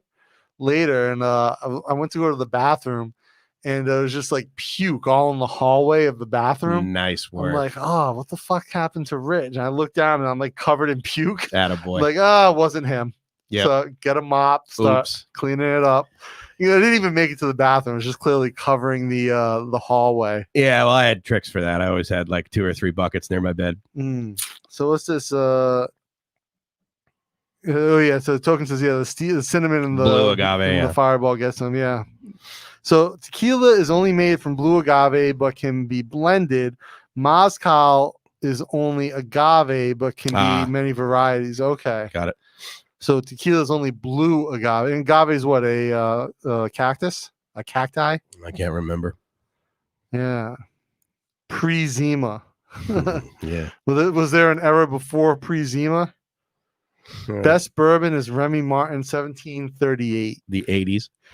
I would say probably my favorite, Woodford Reserve. I think it's called the 1835 White Corn. It's a white corn limited edition Distillers Select bourbon made from a white corn recipe. From really the good. year 1835? It's the year the recipe was from. Okay. Like 18 something. Okay. I forget the exact name, but Right. it's a white corn. Really good. Mm. Oh, here we go, Mike. Southern Comfort is a sweet ladies drink. Mike, that was Mike's drink of choice. Here's here's what's funny. People would ask me, like, why do you drink that? Why do you smoke this? You know, why do you do that? I'm like, because girls like it. Oh. I'm not gonna drink. Oh yeah, all my buddies and I love beer. Well, I don't want to fucking have sex with your buddies, dude. Well, it depends on the dog. People are like, why do you smoke Marlboro Lights? Because every girl I meet in the club asks for Marlboro Lights. Duh. Yeah, Fireball is Guys easy gotta to drink. Focus. Fireball is definitely the sweetness makes it easier to drink for sure. Goldschlager. Goldschlager, yeah. So I've tried Goldschlager, but the fact that it had metal flakes in it really was like a turn off to me. Like I don't want to ingest heavy metals. It's like the worm thing. Yeah. It's like, why do I have this in my Yeah, but I'd rather have the worm than heavy metals. You ever do the Puerto Rican blowjobs? You know what that is? I got a blowjob from a Puerto Rican before. Up top. My man. No, it's when you have the shot glass and you go down on you put your hands behind your head and you put the shot glass in your mouth and you tilt it back. Never did that. So MedTech. You know who likes to do that? You? Girls that I hang out with and drink with. That you used to hang out and drink with. No, of course not anymore. Are you kidding me? So a rum and bourbon. No, rum is made from molasses or sugarcane, depends on where you are in the world. Right. And bourbon is made from corn. Mm. And bourbon it generally comes from the Midwest states like Kentucky. Rum is generally a tropical beverage made in the Caribbean and Thailand. There's a company out here called Lamoon, makes it from wild sugarcane that just grows wild. What's whiskey made from? So bourbon is whiskey is made from corn. But bourbon is whiskey? Yeah. Is whiskey bourbon? Is it so one of those all deals? bourbon is whiskey, not all whiskey is bourbon. Got it. And so like Scotch whiskey can be made from a number of different grains, Irish whiskey, different grains. Okay. American bourbon or bourbon itself has to be by law 51% corn. Okay. And so it's like a legal definition of bourbon. Mm. Has to be aged. Also, this is the difference. So bourbon has to be aged in a brand new number 5 char white oak barrel. Okay. So that barrel can only be used once for bourbon. And then they throw it away? No, they sell it. Okay. And so a lot of times it will end up being used for rum, for Scotch whiskey, for wine, nice, for all these other things. Believe it or not, I'm going to turn the AC back on. What? No, it's all right. You didn't record that part. Oh, that's on. Oh, that's getting clipped out, and Mike's gonna be like, There was another time Mike came over and he's like, "Oh, that AC feels so good." I was like, "God damn, I should have been recording." No, that's not gonna be said. Yeah. Oh yeah. So yeah, token nomad. Yeah, just same thing. Yeah, rum is much sweeter. Rum definitely. Well, some bourbon can have a sweet finish to it. You can get like that shortcake flavor and like that sweet finish from some bourbons. Depends. You want to know how much rum I used to drink every night? 0. 2 1.75 liter bottles. I thought you were a SoCo only guy. No, I'm a if you have it in front of me and it's free guy. Ah, okay. But yes, I prefer if it's available. Yeah. My drug of choice is yours. Brewery that makes Fireball also does non-alcoholic Shirley Temple in a bottle. Huh. I thought Shirley Temple was not. Yeah, was it like ginger ale and sherries or something? Yeah, something like that. Yeah, so everyone's talking about the difference, breaking it down. Pre-Zima was Bartels and James, the very first wine. Bartles and James. Yeah. Bartles and James. Bartles and James wine coolers. Yeah, that was good. I mean, great marketing by those guys because that was shit wine. Agave is a big aloe plant. Oh. Aloe, that's right. I was like, why is it green? Why am I thinking green? That's right. Yeah, aloe. I forgot. So I actually had a bottle of Filipino rum called Don Pape. Okay. I picked up in Manila. It was actually really good. Mm-hmm. Really good rum, and made a few drinks with it with some friends. It was a cool bottle. It was pretty much the reason I bought it. We had pesos left. Oh, right. You got a red ribbon, sure. And we're in the airport, Mm-hmm. and I'm like, I got enough to buy this right. bottle. Yeah, exactly. It's like 2,100 pesos. Sure, yeah. I'm like, okay, I'll buy. Outside the airport, it probably cost 800, but it's airport, sure. Fine. Actually, no, this is quite expensive because I looked at it at a alcohol shop outside the airport. Mm-hmm. So this was like duty free in Manila, and it was actually cheaper. See, I think you in Rhode Island had the same thing I did in Massachusetts, where you had liquor stores. Mm-hmm. You could buy wine and beer at like the grocery store. When I grew up, you actually couldn't buy it at 7-Eleven. I don't remember if you could buy wine and beer at the grocery store in Rhode Island, and never did. But there were liquor stores, and the liquor stores generally also sold beer and some wine. Yes, they did that, but they were the only place you could buy liquor. Yeah, you couldn't get that. It's whereas the only here, place you can buy liquor. Yeah, right. So here you can buy Black Cock at 7-Eleven. Dude, up top, nice. My man. Do they have holes in the wall, or you just walk right in? Just walk. Ask for it at the counter. Dude, you. Yeah. We clearly need to go to 7-Eleven. I'll let you walk in first, and then they'll be like, "Where's my Black Cock? Saudi Cup?" Yeah, exactly. Just Saudi Crop Black Cock. Black Cock Cup. Absolutely. Just, I mean, as long as you say it formally, yeah, and with respect. And why? Black Cock Cup. But yeah, so in Rhode Island, I don't know if it's still like that, but yeah, you couldn't buy hard liquor anywhere except the liquor store. Yeah, for sure. And so I lived in Pawtucket. I grew up in Pawtucket, which was like right next to Attleboro. Uh-huh. And there was this huge liquor store in Attleboro. I forget the name, but it was like huge, like a warehouse type place. Yeah, huge selection of hard liquors, beers. And a lot of people would go from Rhode Island, Pawtucket to Attleboro. Just for that. For the one, it's like a 2% difference in tax. Oh, yeah. But also it had just a huge selection. So you had different tax rates in different communities in Rhode Island? No, Rhode Island itself is 7% tax across the board. Massachusetts was 5%. Yeah, exactly. Yeah. Oh, so in other words, Attleboro, Massachusetts. Yeah. Okay, got it. I wasn't okay. So you went from different states. Yeah, sure. from Pawtucket, and they border each other. Pawtucket and Attleboro border each other. Well, that's why I had plenty of buddies that used to drive in New Hampshire, especially on the weekends, because you couldn't sell. You could blue laws, right? Did you remember having those? Basically, that was the whole like blue collar laws, like no alcohol on Sunday. Yeah. So stores were closed. Growing up, like we had like the nothing was open on Sunday thing, but it never made sense, and eventually it was all done away with. Oh, absolutely, that's stupid. We're losing 1/7 of our sales every fucking week. Yeah. ABC. So ABC was the store to go to on the East Coast. On the East Coast, I didn't know of any ABC until I went to Hawaii for the first time. I think Pennsylvania has ABCs. Is that where they have them? Yeah. I did, because I certainly didn't have it. Not when I grew up in Massachusetts. Well, Pennsylvania has state-run. I think there's state-run liquor stores. Ohio too is like there's state-run and then there's state licensed. I think maybe Vermont has that. Oh, Maybe New Hampshire was the tax-free place. Everyone would drive. There'd be that huge liquor store on the highway on 95. Yeah, absolutely. Like literally 30 seconds across the border from Massachusetts. You're in drive right New Hampshire. Boom, pull in, stock up, and then there was an exit that U-turned you back to Massachusetts. Yeah. No, I mean, they're not stupid, right? It was huge. And that was the only place that we could, like, we literally, if we got really, really drunk and we're out of alcohol on a Saturday night, first thing Sunday morning, bam. Yeah. New Hampshire. Yeah, free. That's safe. Well, 0% tax, right? Oh, yeah. Well, they increased the price of the on item. The highway. Yeah. Hot black cock. See? There you go. Joe knows what time it is. Look at that shirt. Indeed. That's half black looking shirt. Half black cock. Yeah.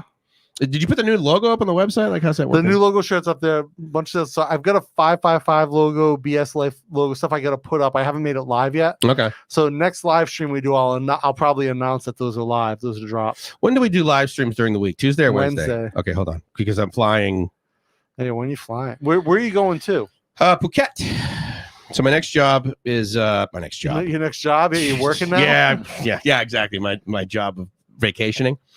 How long you in Phuket for? 8 days. Okay. And then I come back on the 16th, and then I leave again on the 17th because that's the last day I can use my AirAsia. AirAsia pass. Yeah, pass. We've got to figure out Chiang Mai. We do need to figure out Chiang Mai. Yeah. Because January is filling up. We need to apply some attention units to that ASAP.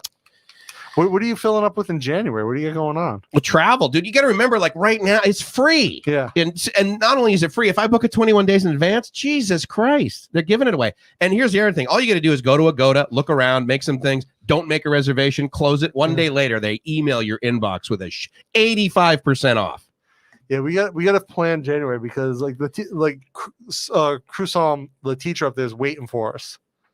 So she's like, "Oh, when you guys come in, like I want to plan it." Like she's got to put things in place. So okay, well, because on the 17th of December, like you got to remember that, like I just plan on like taking a backpack and not coming back. Yeah, you know, the only reason I came back last time, right? Yeah, to do the show. Medication. Oh, that's what you did. I could not get this one 2 trips ago. That's two. Oh yeah, okay. But was it the show? Yeah, it's 2 trips ago, and you came back and you get your medication at and then Chula. Yes, and I'll tell you what, dude, that place is awesome. One of the things that you guys are probably going to appreciate when you're over here is the ability to interface with businesses very easily on Facebook Messenger. Yeah. Not the least of which is a pharmacy. Do you guys have this? You know. So Steve, yeah, the other thing, if you bought soft drinks in New Hampshire, right? There was no can deposit in New Hampshire. And then if you lived in Massachusetts, you'd drop the cans off and get the 5 cents back. See, I don't know if you could do that. I think that's why they had to stamp because I mean, in other words, I remember the cans that I would see. It would say like 5 cents Massachusetts, 8 cents Michigan. In fact, there was that Seinfeld episode where they like literally had to drink all of the bottles to empty them and then drive the van, drive the mail van. What was it? Oh, really? Yeah. It's a silly thing. They wanted. So from New York, they like had all these cans and then they stole one of the mail trucks from, what was his name? The guy that was Newman. Yeah. And they filled it with cans and then drove it all the way to Michigan to get the 8 cents. Yeah. So I think all cans have that stamp on it, and you only get the refund in the states that they're from. Yes, I believe that's the case. Unless they have, like in California, you just recycle aluminum. Yeah. Right. Which is obviously less, but if the can was in fact, because again, at the end of the day, all you're doing is getting your money back. You've already paid this money. Yeah, but the idea was if you bought it in a state where you didn't pay the deposit, you would bring it to a state where you did get a deposit. You would get the 5 cents back. Right, that's the idea. You recycle here? I separate it. Yeah, that exactly. Yeah, I don't bring it for money. I don't know. Someone comes and like picks out my trash and takes all my plastic and aluminum, but I don't know like where it ends up. Yeah, well, that's done. Like, I mean, if you every now and then you see the truck like pull on the side of the road. And the guys are just in there, like separating. What a job, man! Oh man, that's tough. Token Nomad check likes the new font. That's like my. I kind of get like a kung fu vibe off that font. Mike doesn't get the same vibe. I'm not an artist guy. I have absolutely no ability to say like whether really something is better than the other. In fact, I don't even remember. I will tell you, I probably spent hours looking for that font. Seriously? Yeah. You know what it's called? Is it Sans Spicy Rice? But okay. Hold on. Shop. BangkokStrange.com. So yeah, no, I spent like hours just going through fonts looking for something I felt had like the right vibe. And yeah, I found that. Hang on tight. Where the hell is this thing hosted from? Jesus Christ. Oh, it's US, right? Bangkok Strange. Where do you host this thing? It's a Teespring. Oh, US. Yeah. It's a same logo. No. Oh, you've got so you got the ability. Oh, okay, got it. Is that a jockstrap? No, it's a face mask. Well, I mean, unless you put your dick in holes in the wall and get them lit on fire. You don't do that? Should I? Oh, so I gotta tell this hilarious story. Okay, I get the whole I get the whole Asian kung fu vibe, like 1970s Shaw Brothers kung fu. No, Hong Kong Fooey. Yeah, it's like remember Hong Kong Fooey? Yeah, but like that came out of like the whole Shaw Brothers thing. He was my hero. Bangkok Strange. Actually, I like the mugs better. How much are they? How much? No, they're fucking $30 shipping, right? Oh, for us. Yeah, Jesus Christ, fucking pissed me off. We just need to take this down the street. So I've got a printer here now. My buddy gave me a contact to a printer. Okay. Yes, Token Nomad. He gets the 1970s Shaw Brothers vibe.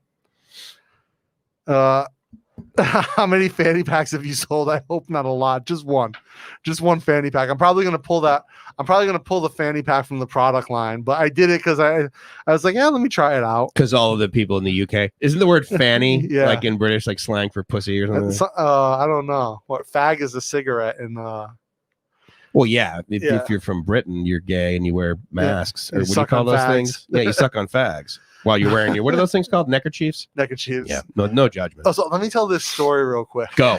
So I get an email from my buddy the other day, not an email, a message from my buddy.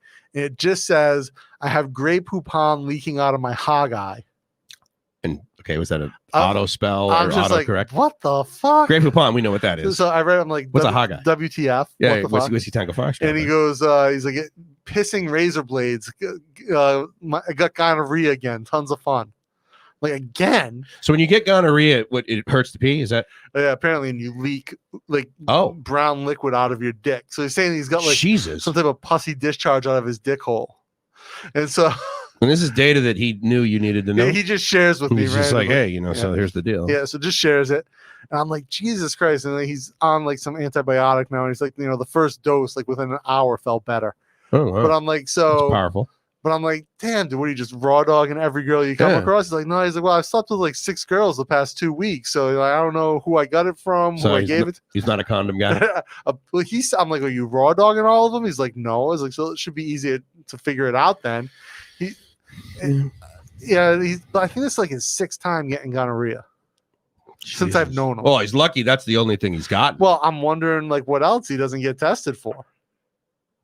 Right. I mean, because I suppose you could have HIV, right? And you wouldn't necessarily could have a know lot it. of things and not know. Yeah. Well, if you had herpes, don't you get like the thing? Like don't you get like sores and I think stuff? you get sores in your dick. I thought you get what's the thing where you get the cold sores It's in a your mouth? different type of herpes. Okay, but it's herpes. It's a herpes virus.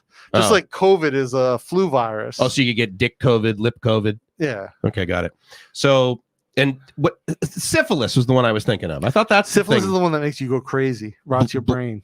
But you get that from sex, right? Yeah. But isn't it like similar, like you pee gasoline or something? I don't know. I think you can have syphilis. Have you ever had an STD? I mean, we don't have to talk. Never had an STD. Me neither. And trust me, it's kind of weird that I haven't, considering what I used to do. Yeah, but yeah. I mean, I definitely like. I mean, I've had stupid maneuvers, but yeah, like I've definitely taken risks I shouldn't have. I'll say that, yeah, but for sure. at an okay volume, not like a crazy volume. Yeah, like not Dan Bilzerian numbers, not Will Chamberlain numbers. Well, okay, yeah. But my buddy who's running through like 6 in a 2-week period. I'd never pushed those numbers. We're not going to talk about. Yeah, Mike's like 6 in 2 weeks. God, why is he taking it so slow? Look, but I'm just saying, it's like, right. It's not a contest. Yeah, not a contest, but it's just, yeah, like 6 times or 5 or 6 times getting gonorrhea. Just damn.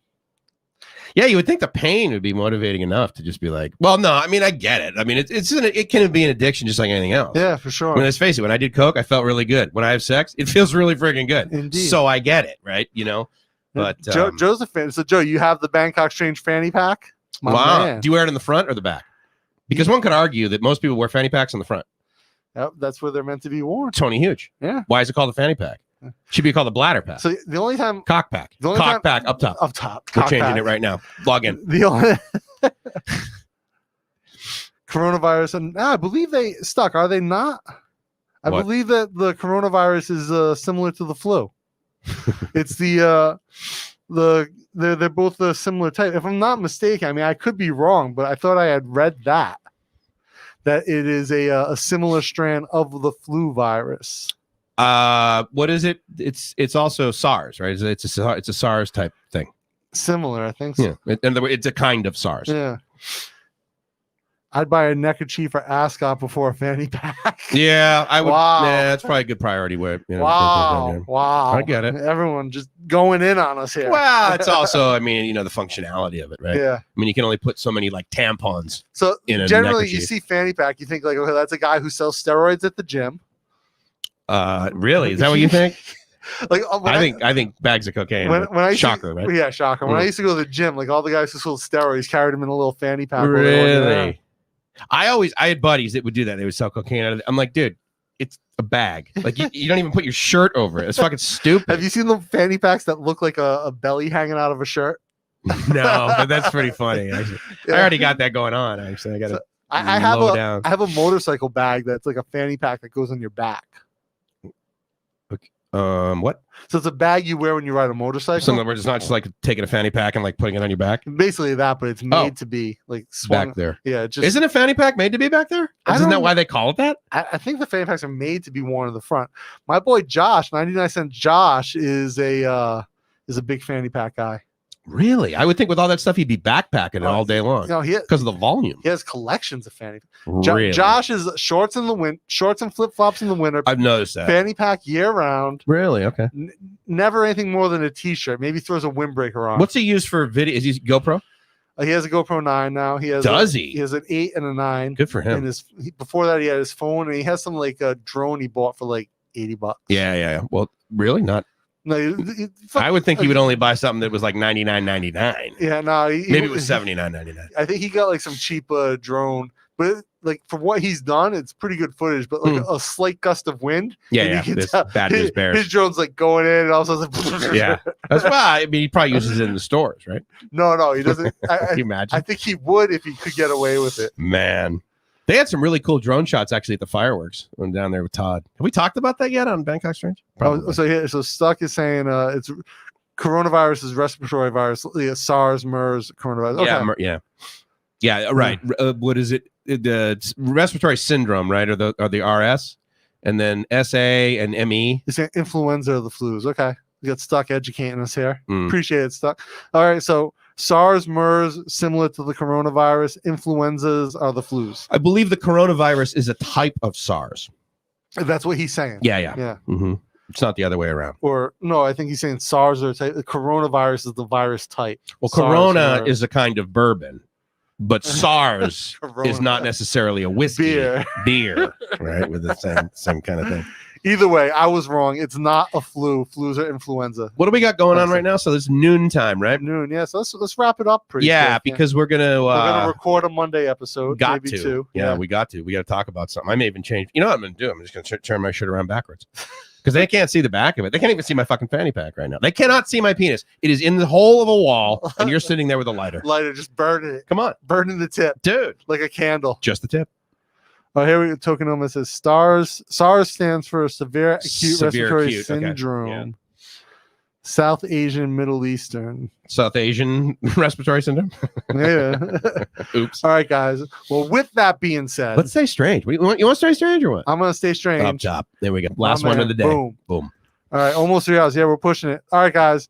We're gonna do some recording. We appreciate you hanging out with us today. Big time. Until next time, stay strange. Peace.